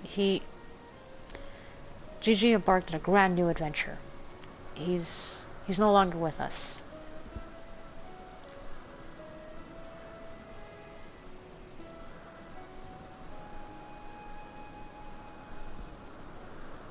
I see.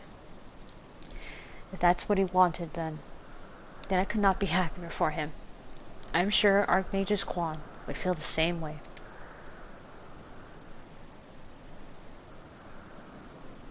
What do we do now, Inspector?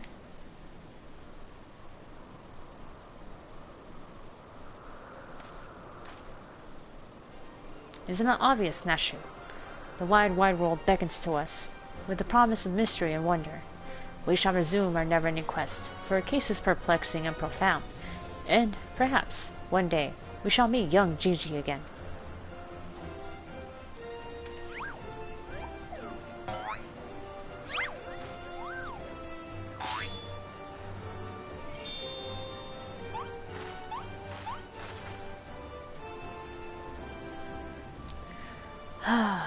I hate to admit it, but this whole mess got me thinking that maybe it wouldn't be so bad if I really did have a grandson.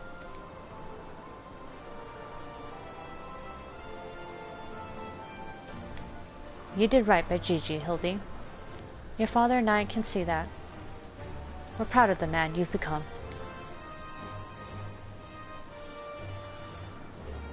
And I am proud of you too, Mother, for finally coming to terms with the ephemeral nature of physical beauty and allowing yourself to age gracefully. Maybe not. Oh, okay. Okay, she took it fine. I think she... No, she did not take that well, after all. Gracefully, was it?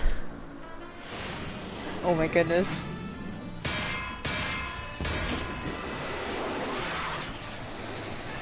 I fear we have had a failure to communicate.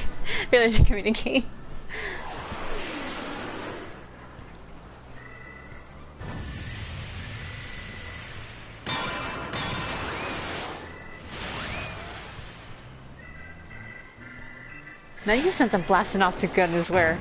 Oh, never mind. That rock stopped them. There he goes again. Wait for me, Inspector. Wait.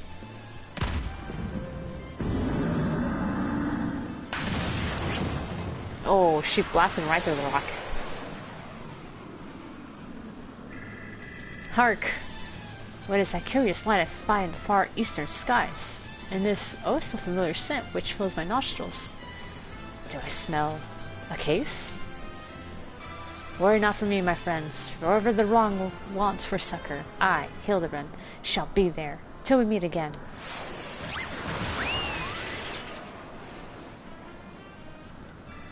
I guess we'll see him later.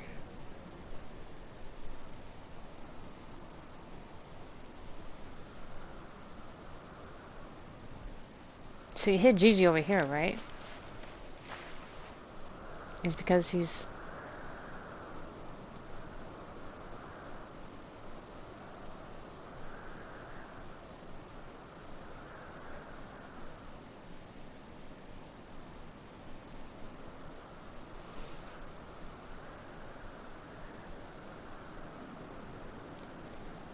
I say, you do know that so long as the core remains intact, little Gigi is not actually dead. That's right. So dry your eyes, boy. There's no need for all this moping about. He has fallen to a dormant state because he used up all his ether. His core will gradually recharge as it draws upon the ambient ether, and in time, he will awaken from his torpor. I shall tend to the child for now. Honestly, he's better off in his hands anyway. And though he'll be really safe with Godfrey. As for these three, I should be glad to take them back to Ishgard in your stead. A most generous offer, my lord, but hardly necessary. After all, 'tis my duty to bring them to justice. Oh, yes. It was my duty. After everything I said to that young Inquisitor, I can't go back to Ishgard. They'll toss me to jail and throw away the key if they don't kill me outright. So, go to Idleshire and live in Hildy's gazebo. Someone ought to look after it while he's away. No? That Doesn't sound all that bad, actually. Full glad I am to accept your offer. There you go. Yeah, second chance. And now Shire's not that bad.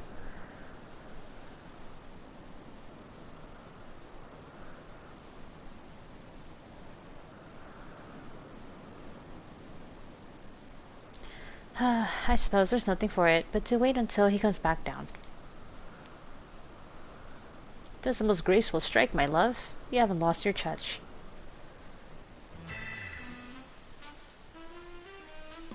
Well, guys, I guess it turned out well.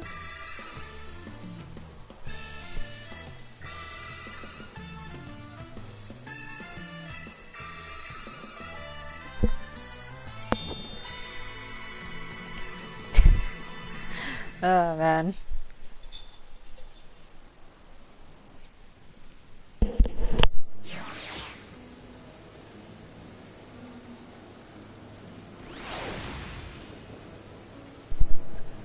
Okay.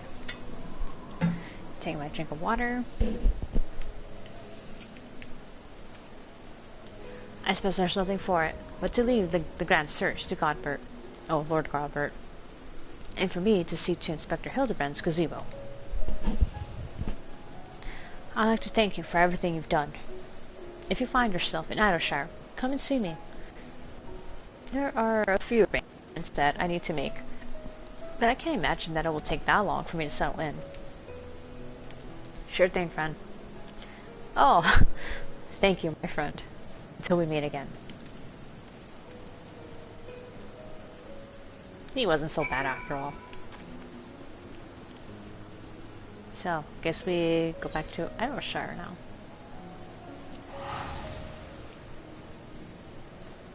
Here's the area.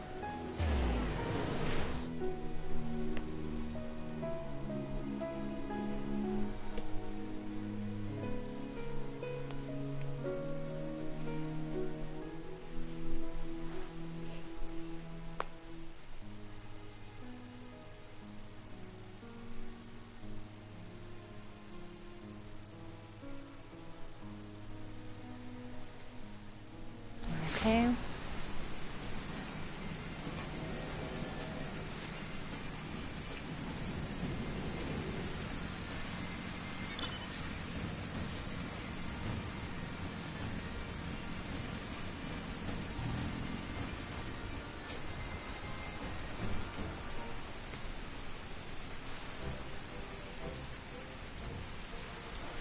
Looking back on the course I've run, it's hard not to think of the man I was and feel ashamed. Before I took on this case, I had only left the capital a handful of times. The rubbish I believed, the facts I considered as unassailable. Fury take me, what a fool I was. There, don't beat yourself up. If I hadn't met you, and the inspector, and Gigi, I would have never realized how much I had come to hate my job. Nor would I have discovered how much more satisfying it is to seek out the truth, the whole truth. One might say that getting labeled a heretic and having to flee Ishgard is the best thing that could have happened to me. After all, now I am free to start a new life here, in Ayrshire, as a consulting inspector. There you go, now you're an inspector too. But enough of that. There is someone I'd like you to meet. Someone? Lord Godbert made some modifications, as you can see. His smaller size should allow him to absorb ether more effectively over time. We thought that if he were to travel with you and share in your grand adventures, that maybe it would hasten his reawakening. Oh. Sure, I'll take him.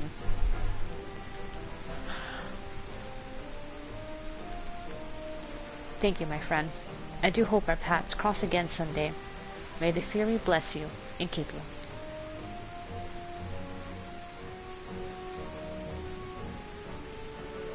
Oh, he's so cute, it's so tiny. Gigi, also known as Vivi, my secret is safe with you.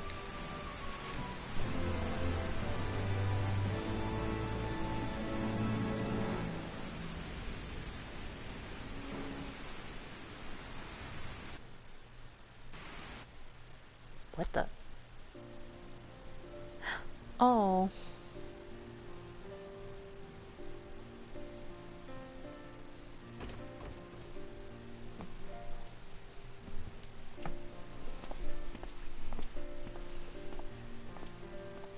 Oh my goodness. He's all dressed up too.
Oh, that was nice.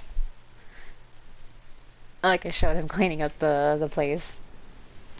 Settling in. Oh? Why is this goblin sitting right there? Wherefore art thou, Inspector Seer? Oh. Too bad we can't get in there, man.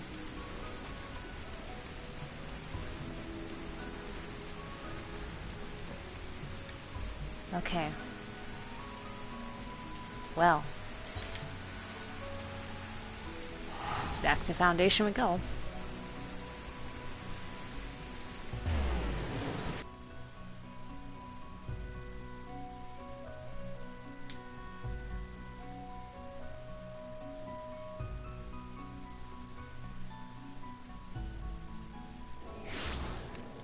Okay, I have to admit, in terms of humor, I would say that this one ranks lower than ARR.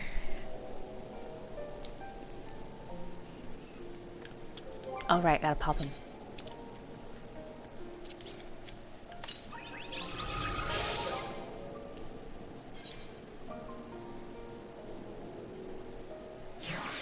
The secret to the lost art of temporal magics is believed to be buried deep within this ancient automaton created by the legendary Charlene Archmagus Quan.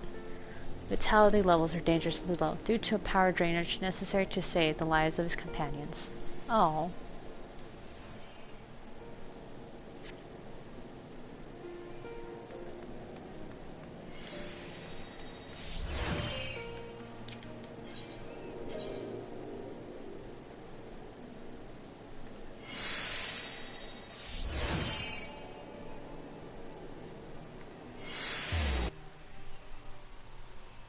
But yeah, humor. Lower than ARR for sure. ARR was definitely more wackier and stuff. Bunch of hijinks and stuff. And this one leaned a little bit more into the serious in a sense. Not in a bad way, but I felt like I laughed more with ARR than I did with this one.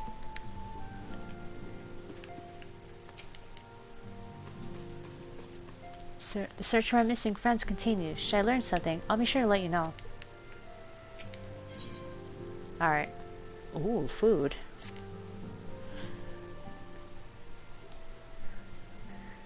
Fortuitous timing as always, Sari. Tataru was about to brief me on the search for our missing comrades. If you'd be so kind, then. Absolutely. You'll be pleased to hear that Riol and his men have been making excellent progress. You remember how Flamine helped me to escape the Crystal Braves in Limsa Lomensa, only to then disappear? Well, according to Riol, she crept aboard a ship bound for Rantat Han, where she's been hiding ever since. He assures me that it won't be long before we're reunited. As for Ida and Papalymo, the remains of their link pearls have been found. And in Pearl Lane of all places. Riel thinks they must have disposed of them after escaping from the Royal Promenade. Yes, that would make sense. They cannot risk being eavesdropped upon by our betrayers.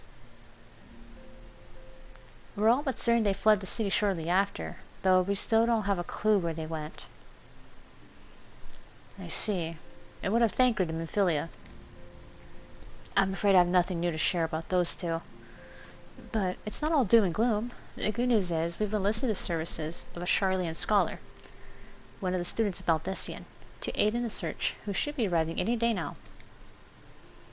What are the students, you say?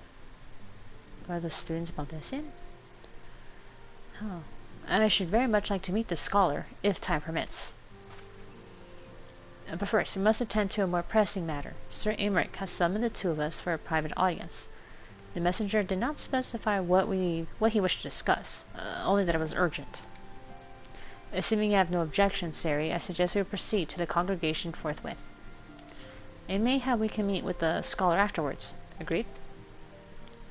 Yeah, that seems about the best method here. Best thing we can do. In that case, I'll return to the Forgotten Night for now. Things are liable to fall apart if I'm gone too long, you know. Oh wow, you have a foothold there, huh? Good job, Tatara. Don't make it seem like you need them. Make them need you.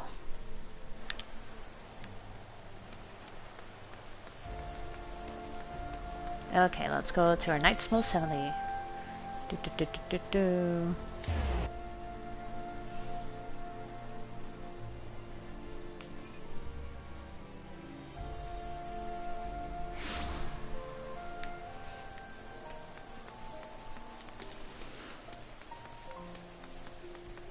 Alright, let's run on over. Oh, over here. Yeah, let me in. Get out of here.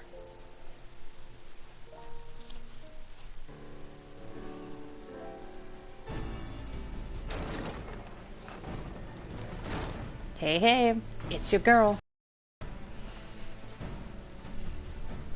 Thank you for coming. I wish to speak with you both in a place where privacy was assured. We quite understand. What was it that you wished to discuss? Something serious if you couldn't say it out loud, obviously. With my father's passing, the seat of the Archbishop lies vacant. And so, in accordance with canon law, I have assumed his responsibilities. I should stress that this is a temporary measure. It was never intended that the Lord Commander of the Temple Knights serve in this capacity indefinitely. Quite the opposite. Right. The statutes specify that I should surrender my powers as soon as a conclave of the senior clergy and the high houses have named a new archbishop. But in light of recent events, that would not seem appropriate. Oh, right. The truth and all that. I confess I did not expect you to divulge quite so much quite so soon. The details of the Archbishop's plans, perhaps, but the true origin of the war and all it entails? I too had concerns. But when the Warrior of Light is witnessed returning to the capital upon the back of a dragon, one's options are rather limited. Yeah, you have to explain that shit somehow, right? Mayhap I could have concealed certain details, but for how long? And at what risk? Should the truth have come to light in the meantime, how would the people have viewed my silence?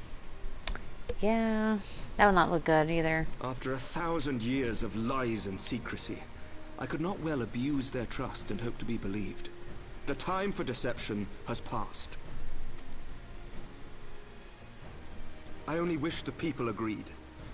That some would deny the truth I had anticipated, but not this many. And among the few who acknowledged that my father had to be stopped, no small number questioned our methods.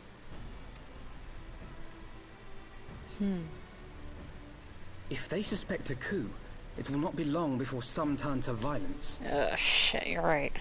They're not gonna like this. It has already begun, and that on both sides. Men and women of the cloth are being harassed in the streets. Some have even been assaulted in the brew. Oh, shit. Hilda and her people have formed a watch to help us maintain order. But such measures will not prevent the unrest from spreading. For all our talk of peace, the people remain frightened and confused. For their sake, we must bring the Dragonsong War to a definitive end. And we should be glad to help you, Sir Emmerich. But what precisely Alright, would see you you around, have us Icy. do?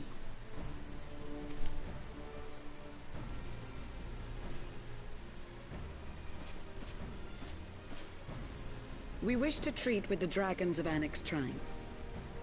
To that end, I would trouble you for an escort and an introduction. Ah, to Vidofnir. Annex Shrine? You would speak with Vidofnir then? We must needs open a dialogue between our peoples. Acting as my representative, Lucia will extend an invitation to their leader, that she might visit us here in Ishgard. Were she still with us, I would of course have beseeched Isel's assistance in this matter. Oh, But as she is not, I must ask that you aid us in her stead. Will you do us this favor?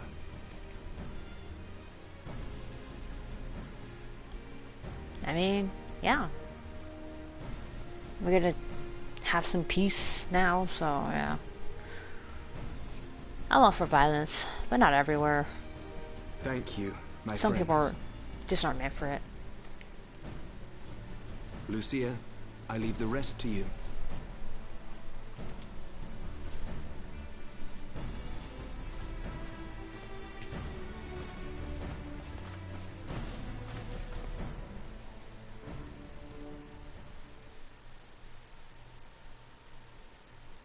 In the wake of the Archbishop's fall, the nation of Ishgard trembled, the faith of her people shaken to its very core.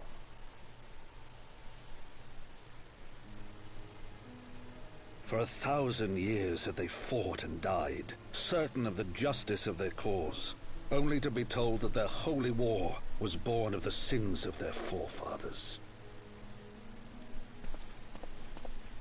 What then for those brave men and women, thus stripped of their righteousness but to despair, to deny the truth and decry its speakers?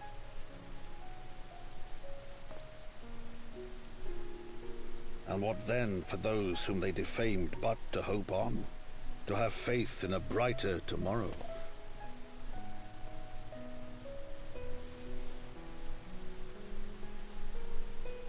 A tomorrow in which man and dragon might live together in harmony, then as distant as the very stars in the heavens.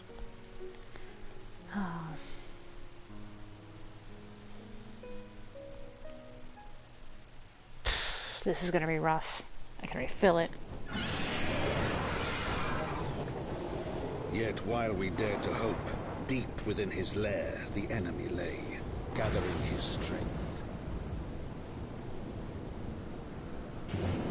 Nidhogg, now possessed of his 2 eyes and the body of the Azure Dragoon, prizes to which he had laid claim at the very hour of the hero's triumph.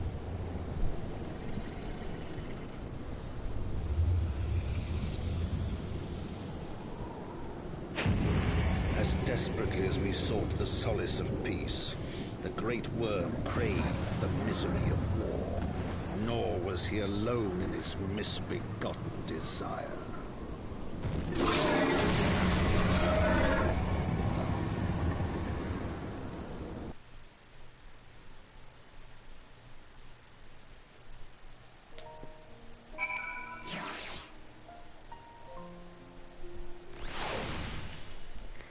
Oh boy. Alright, Lucia, where do you want to head out?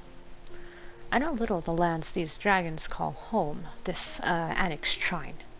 Had you not agreed to escort me, the coming journey would seem a far more daunting prospect. I confess, I myself once shuddered at the thought of it, yet even the longest journey begins with the first step, does it not? Ah, the year be set forth. Ciri and I must needs inform our comrade of our plans. Very well, I shall see to my preparations. Then let us go and bid farewell to Tataru, Ciri. Yeah, she deserves that, at least. I don't know, we're going out. Oh wait, I forgot the freaking thing was right over there. At least she was close by. Ow.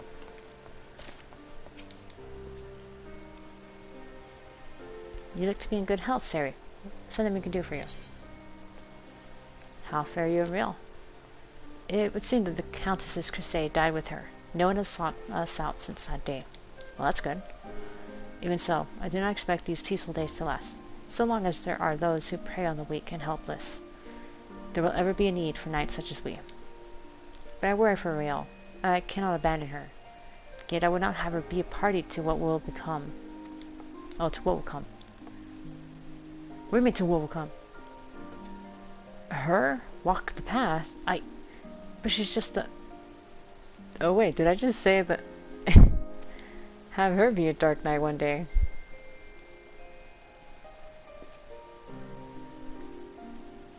Her life is her own. To make with it what she will.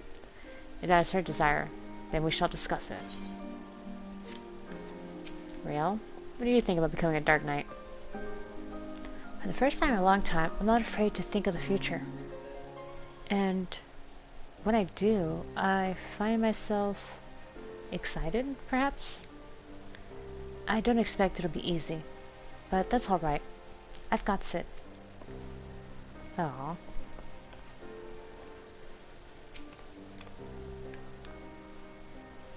So, what was your secret meeting all about? I'm all ears.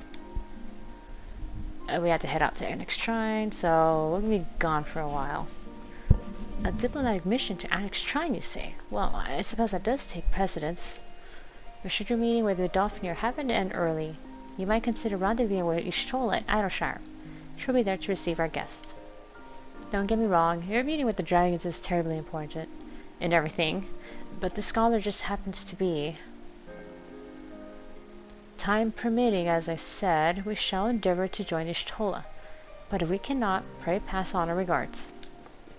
Let us be off, sir. We have kept the first commander waiting long enough.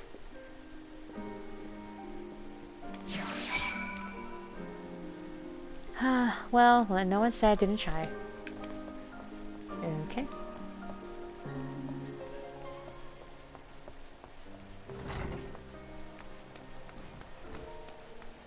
Oh wait, over there. God damn it.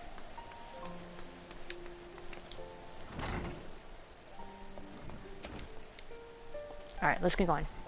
You're ready then. Good. So am I. Ooh.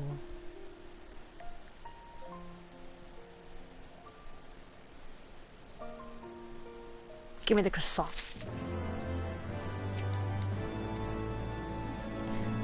If you and Master Alphanon would be so kind as to lead the way.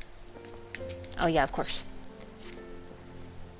The path is long, but known to us. From Falcon's Nest we shall cross the western highlands and make for Tailfeather, in the Dravanian forelands. There we can stop to rest and replenish our supplies. Questions? If not, then the stables await.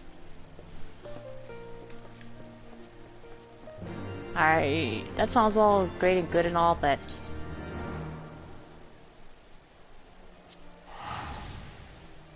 It's not my fault that you didn't attune to it.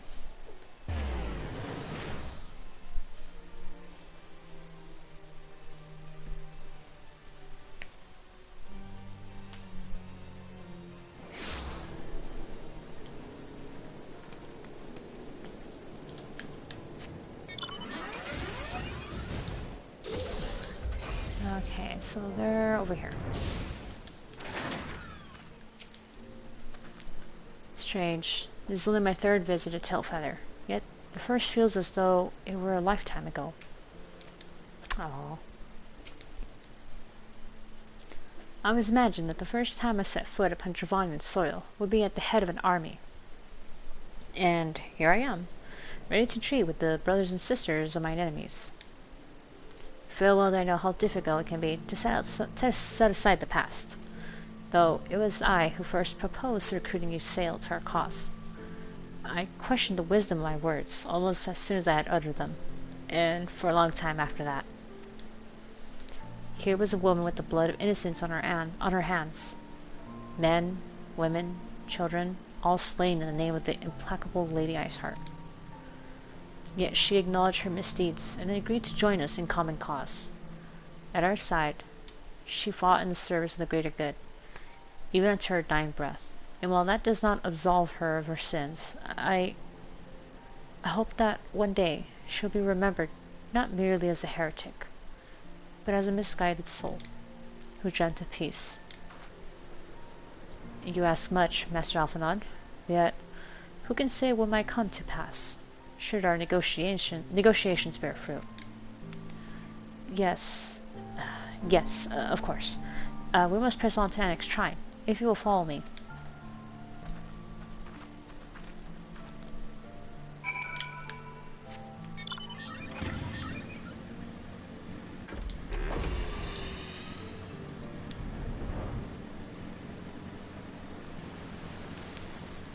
Oh, man. I hope this pays off. I mean, I really don't know how the Dauphin is going to react to this. I mean, he was pretty upset when we, she was pretty upset when we showed up suddenly with, you know, with the Stinian and Nidhogg's eye the first time.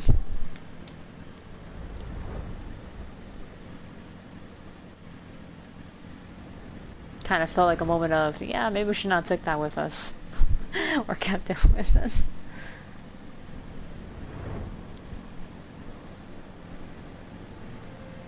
Alright, where are they? Up there?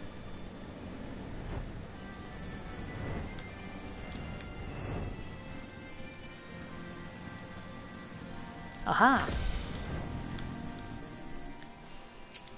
Holy shit, Vindofnir's like huge. I always forget that she's like a huge dragon.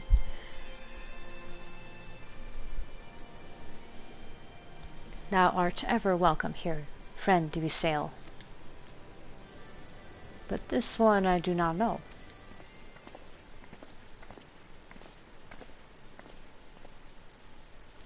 Pray, forgive us this unannounced visit of Dofnir. May I present to you, Lucia, first commander of the Temple Knights of Ishgard, and our trusted friend.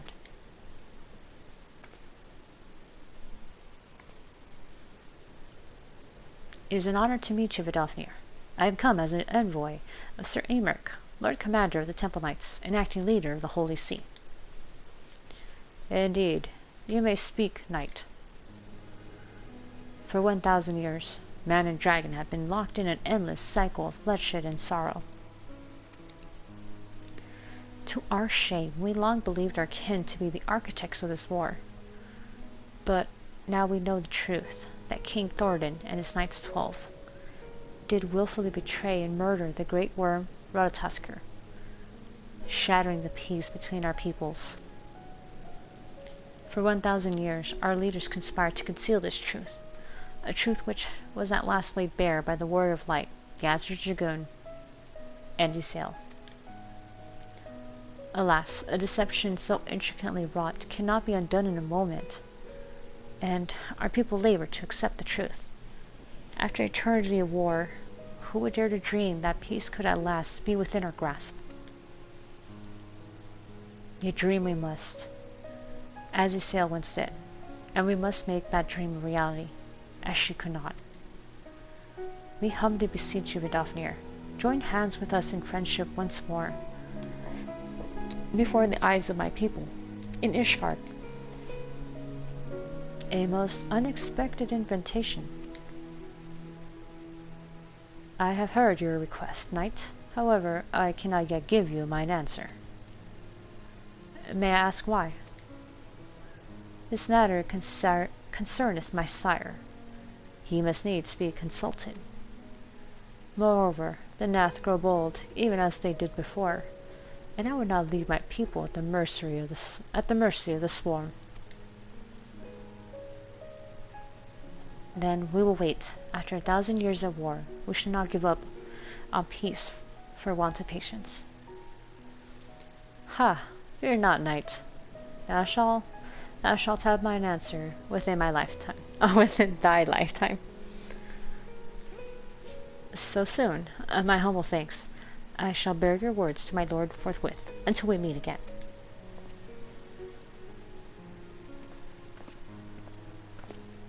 Well, I mean, that's some good progress.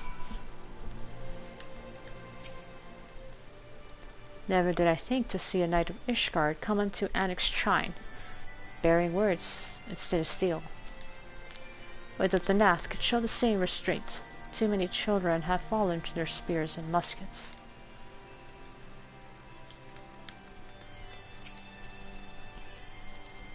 To face such a creature in battle is one thing, to converse with it, quite another.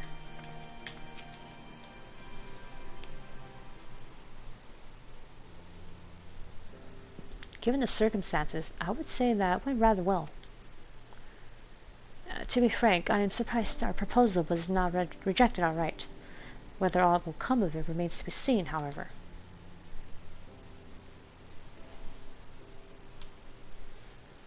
Mayhap I should take this opportunity to speak with some of the other dragons.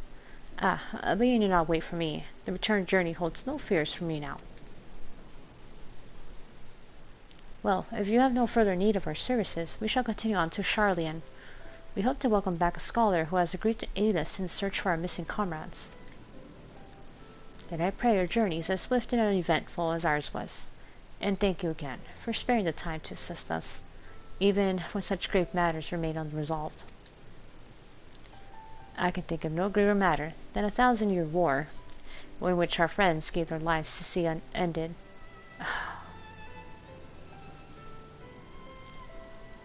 Yeah.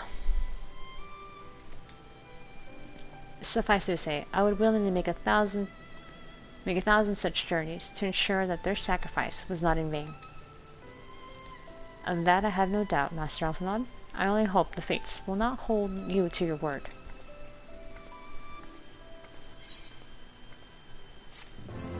Yeah, I mean, that'd be pretty sucky if it did.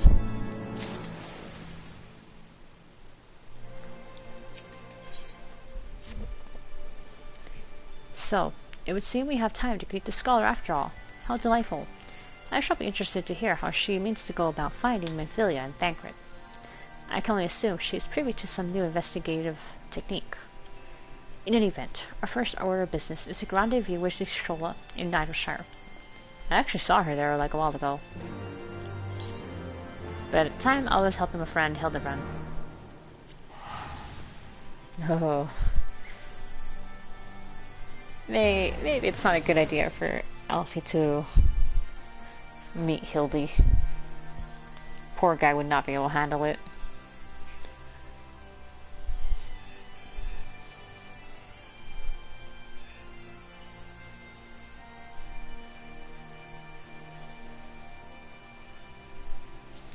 Alright, assuming Strolla's in the same place I saw her last time.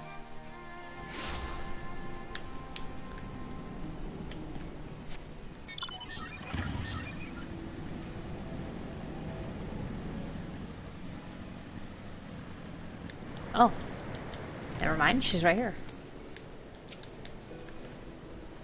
Another conspicuously uneventful journey. It would seem we are destined not to be late. Yeah, that's pretty good, huh? We are punctual for once. But then again, I'm always punctual somehow. Ah, Sari, it is good to see you. I confess, I had assumed your business in Annick's shrine would detain you longer. Did your meeting with Vidofnir go well? As well as it can be expected, she must discuss Sir Amic's proposal with Racevelker, of course, but she seemed amenable to his suggestion. What of our Charlian guest? Has she arrived yet? She has, but when I explained that you would be joining us, she asked if she might use the intervening time to explore. I agreed to meet her outside on Floodbridge. We should be on our way.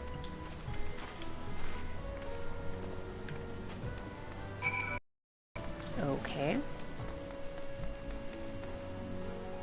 So... yeah, hang on. What the hell happened here?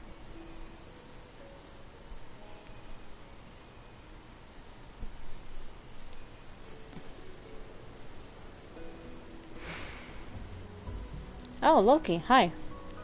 That was weird. That was like a weird delay on my end. Oh, I wasted a sprint. You know what? I don't know why I'm doing that. Alright, let's just do this.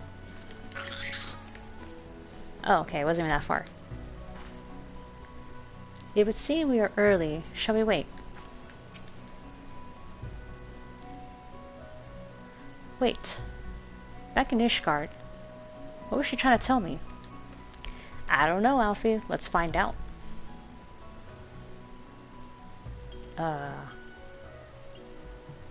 So which side is she coming from? That one or that one? I guess we'll find out. Alright. So who is this scholar? Who's this new nerd that's going to be joining us? Oh, she's little.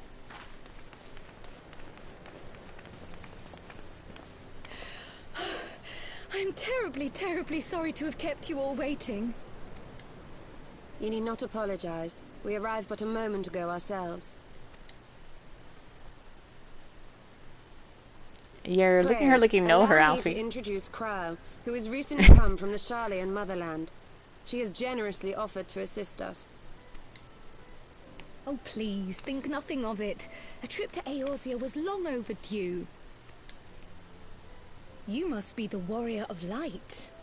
Yes, you certainly do look the part. A pleasure to meet you at last, miss. Pleasure to meet you too. I never really heard of you much. And Wait a minute. who is that I spy but young Alpha No Levieux himself? I dare say someone's grown an ilm or two in my absence. Or are those lifts in your boots? Yeah. We, Miss Kryle and I met at the studium years ago. I shall forever be indebted to her for her sage guidance. Ah, so she taught you, huh? It was no small task keeping him out of trouble, believe you me. The youngest ever to enter the studium, him and his sister, 11-year-old prodigies. Oh, wow. Suffice it to say, social graces were not among his list of talents. Striding up to his seniors on his first day, head held high. What was it he said again? Thank you, Kryle. No, no, keep going, keep going. I want to hear this. For what? I haven't finished yet. Would you care to attempt a more dexterous deflection? Oh my god, look at that face on her. Mayhap we should save this delightful conversation for a more fitting occasion, when pressing matters do not demand our undivided attention. Nah, A bit man. much, but better. I can tell you have been putting your skills to use here in Eorzea. Henceforth, I trust you will dazzle me with your eloquence at the first time of asking. Damn, man. She hit you back hard with your words. Right, on to more pressing matters. Finding Minfilia and the other missing scions. That's where I heard the name. Minfilia mentioned the name Kryle a couple times. I gather you have new information to share with us. And she even said she thought you were dead and then they found you A unconscious. new approach, actually. Tataru recounted the tale of your escape, and it gave me an idea. Simply put, assuming Thancred left some manner of trail when you whisked him away, as is almost always the case with teleportation magics, I am confident I can find and follow it. Then what are you waiting for? Yeah, what are you waiting The for? wherewithal to do it. The fact is, my abilities aren't quite up to the task. Not in themselves, anyway. If I had Master Matoya's crystal eye, on the other hand...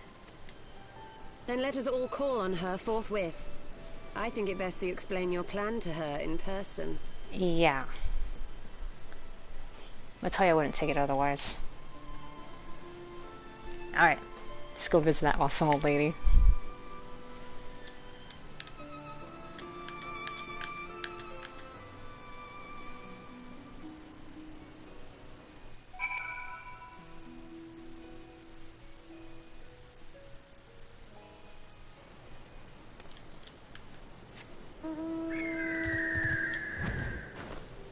Okay, off to Master Matoya's cave.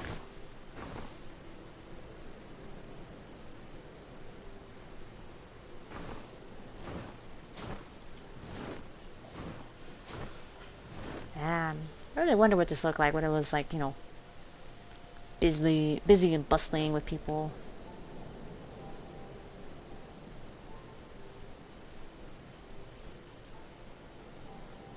Ah well. New people moved in, so it's not my problem anymore. Okay, so the cave was over here. Oh yeah, that's right, I gotta try flying up to the library at some point. Okay.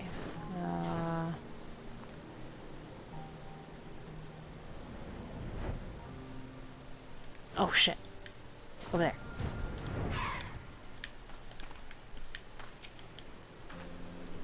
The crystal eye is one of Master Matoya's most cherished relics. I doubt very much that she will grant us leave to lay hands upon it, unless we can convince her that it is vital to our cause.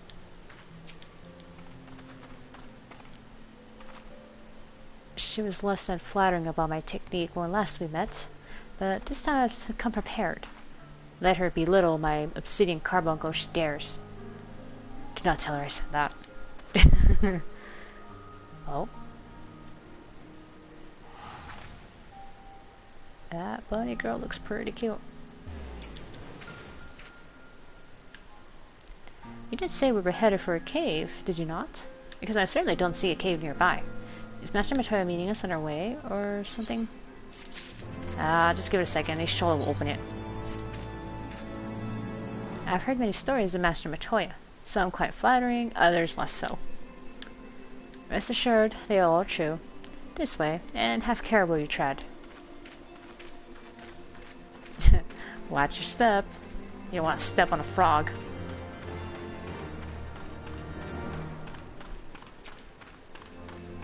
Okay, let's get inside the cave.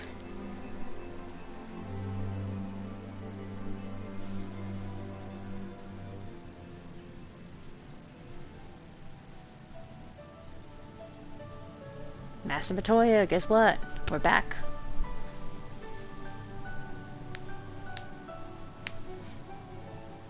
Oh, Look at us all strutting in. is that trouble I smell? Or did you forget to wipe your boots on the way in? Oh, I love her. Forgive us, Master Matoya. We will be sure to wipe them on the way out. And may I say how glad I am that age has not yet deprived you of your senses. Ever so quick-witted, aren't we? Oh. To the detriment of your manners. Well, out with it then. What do you want? Pray, allow me to introduce myself, Master Matoya. I am Kryl, of the students of Baldessian. I hope you will excuse our unannounced visit. Baldessian, you say? Ah, yes. The old coot set up shop on the Isle of Val, didn't he? Oh, the Isle of Val. Just poofed away. Regrettably, our order's headquarters and the Isle itself were obliterated by a magic of immense power. Yeah. I have the blessing of light to thank for my own preservation. Kryl, you too possess the echo. Hey. Well, yes, of course I do.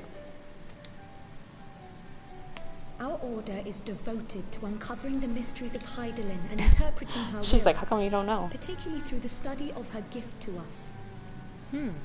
It was in the course of these studies that I met and subsequently befriended Minfilia. She and I have rather a lot in common. And she also has a blessing as well. I had no idea. You weren't supposed to. Not that I wanted to deceive you, you understand, but precautions had to be taken. Yes, yes, that's all well and good, but you still haven't told me why you're here.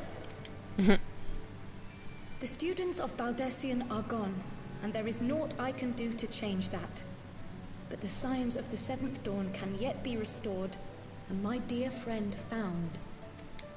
You got a frog You back have there, in your just possession chilling. an ancient crystal of light, one you call your crystal eye. I believe I can use it to focus my abilities and locate one of the missing scions.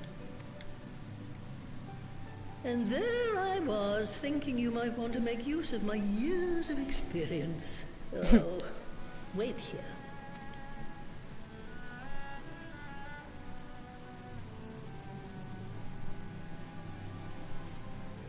Long did I ponder the nature of this crystal and Holy its shit, it's familiar huge. radiance, but never did I suspect it was a crystal of light. Hey, wait, hold on a second. Why did Hydaelyn give me like a small ring-a-dink one? Why is this one all freaking huge? On the cusp of an umbral calamity, souls blessed with the power of the Echo invariably appear. To aid these, her chosen warriors, Hydaelyn bequeaths to each a slither of her strength in the form of a crystal of light. Oh shit, so that's how it As her works? strength wanes, so too does the potency of her gifts. This crystal, born of an earlier era, is infused with a power far greater than those of this age. Oh shit. So even the one I have now, it's like You could nothing. travel the length and Even breadth with all of them the land together. and not find a crystal even a fraction as pure. Its value is beyond measure, as are the risks inherent in its use. No two manifestations of the Echo are alike. I, for example, can converse with beings of every shape and size, excepting beasts, contrary to what others would have you believe. Language has nothing to do with it, of course. Rather, I am sensitive to the whispers of the soul. Their intent, their very essence even. The traces of which serve to guide the elementals to Y'shtola. Far-fetched though it may sound, I believe that with your crystal eye, I may be able to pick up where they left off and follow the remaining trail to Thancred. That is, if I have your permission.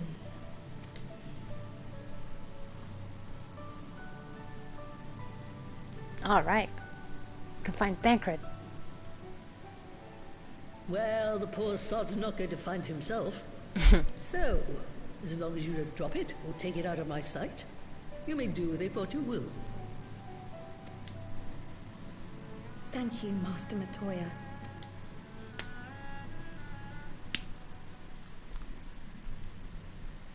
Alright, go on. Then let us begin.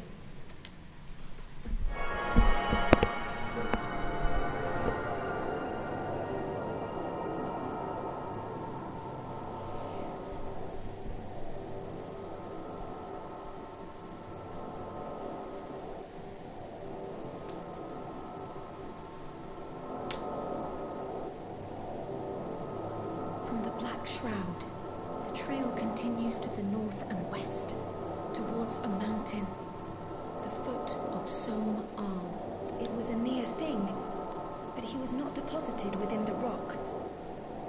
I think. We just look at Y'shtola, like, look what your magic did to him. The hunters of Tailfeather know those lands well. I say we begin our search there. Oh yeah, that's right. That's a good idea.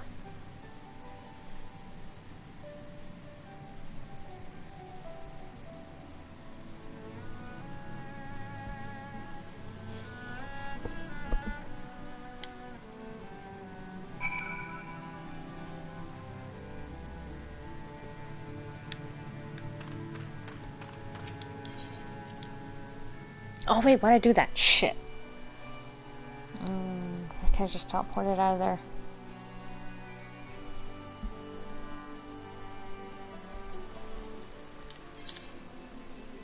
Okay, Tailfeather, Tailfeather.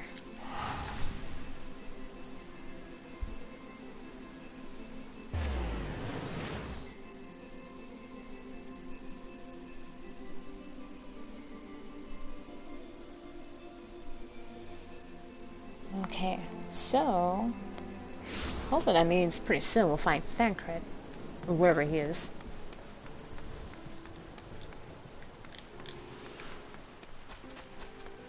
Ah, here they are. So, Y'shtola. Thancred may be a capable warrior, but he was wounded when last I saw him. If any beasts were nearby when he emerged from the life stream, he would have been hard-pressed to repel them. Oof.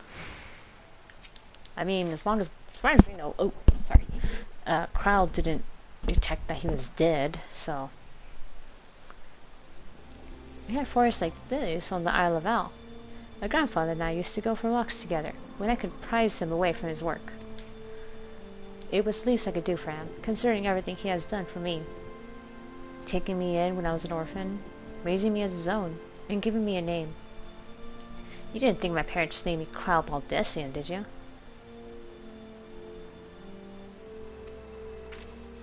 What's wrong with the name Kryle? Were I to find myself in an unfamiliar wilderness, my first instinct would be to seek out signs of civilization. Ordinarily, perhaps, but in his wounded state, he may not have wished to risk contact with strangers of unknown allegiance. Yet, even had Thancred chosen to remain in the forest, the hunters would surely have stumbled across his trail. Tailfeather doesn't strike me as an isolated outpost, though. Merchants and traders pass through reasonably regularly, do they not?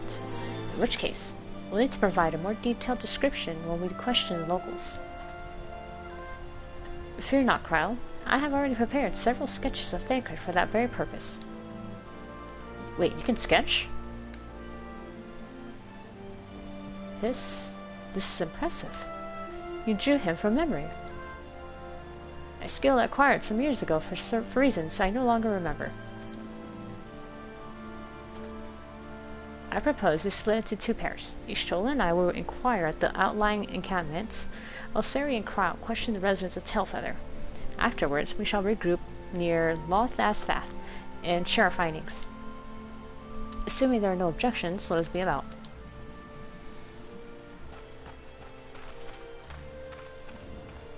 Why are you lingering here? My, he certainly has matured, hasn't he? Hard to imagine he was once a boy who practiced drawing for hours to impress young ladies. That's the reason why. I mean, it could get him far. Anyway, he had best get started. Oh, we had best get started. Find me when you finish making your rounds.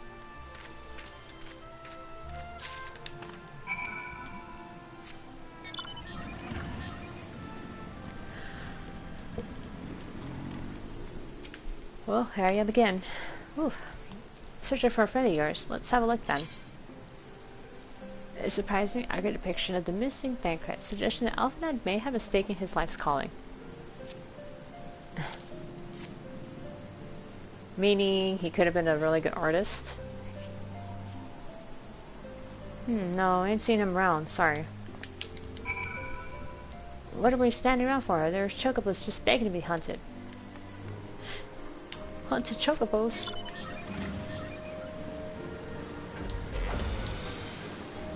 Oh wait, Martian Champ is over here.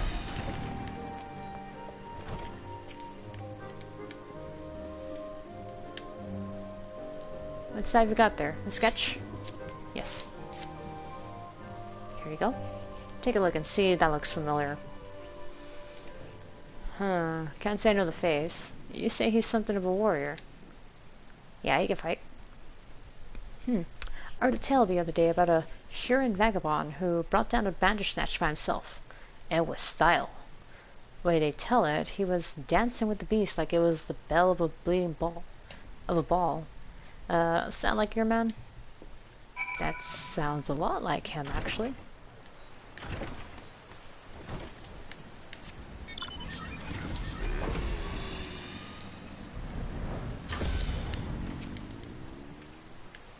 A Huron man. We're not exactly rare, you know. Could you be more specific?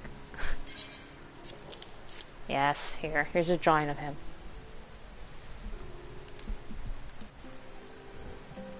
I did spy this one bloke a while back. Didn't get a good look at his face, but it could have been him. This was beyond the forest, as I recall, along the river, to the west of Tailfeather. I remember thinking he wasn't much of a hunter. The lad was making no effort to cover his tracks, see. That, and he was carrying an axe instead of a bow.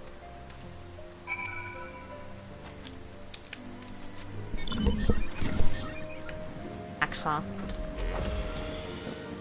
Rather make use of any weapon.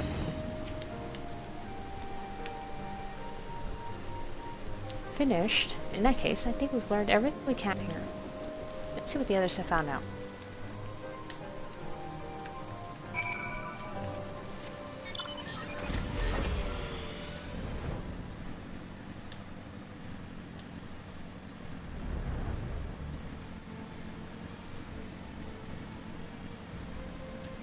The smoldering wastes. I don't know why, but the name kind of reminds me of like the, let's call it Howl's Moving Castle. The Wastes. When they say the Witch of the Wastes.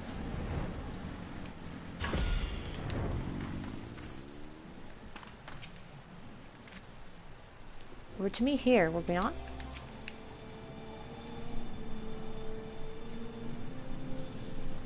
Alright, waiting, waiting.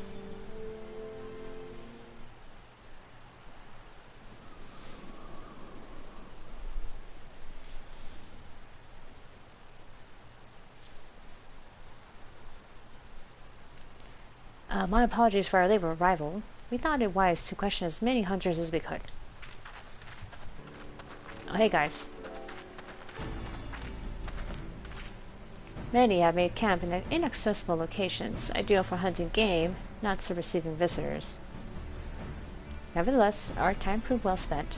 There have been countless sightings of an exceptionally capable Huron hunter, with whom no one is familiar, though none chanced to see the man's face. His height and build matched Thancred's description, as does his fighting prowess. Alright, that's good, that's good. That's what we learned too. It's about the same. A lot of people saw what they think might be him, yeah. So you heard the same tales. Be that as it may, we yet want for conclusive proof. Mayhap this is unrelated, but I heard a curious tale regarding a vast trader. He came to Tailfeather in search for garments fit for a man of refinement, which seemed a rather curious description for one of his kind.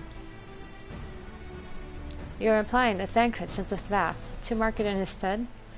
Why would he not go himself? Well, if you recall, you yourself emerged from the live stream as naked as your name day.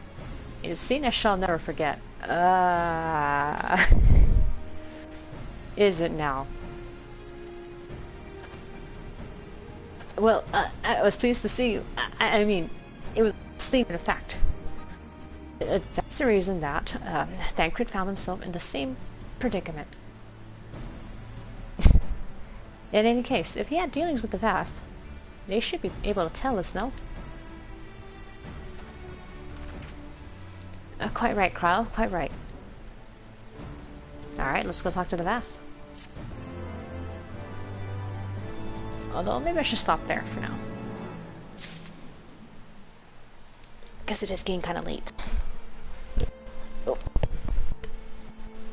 Okay, so, yeah, we'll pause here. We got a lot done, though. I'm a little sad that Hildebrand only took, like, 2 videos, basically 2 streams.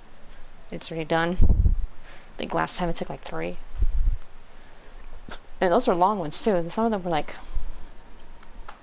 2 hours, maybe over, yeah. Hold on, I kind of want to text you. Hold on. Given that Alphanod seems to recall the details of my return so vividly, I would rather he did not draw me from memory, talented or not. I'm so sorry, Ishtola. Honestly, that boy, some things never change.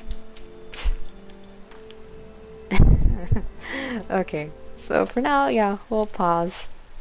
Let's see, on air, broadcast. Okay, here we go. So with that, good night.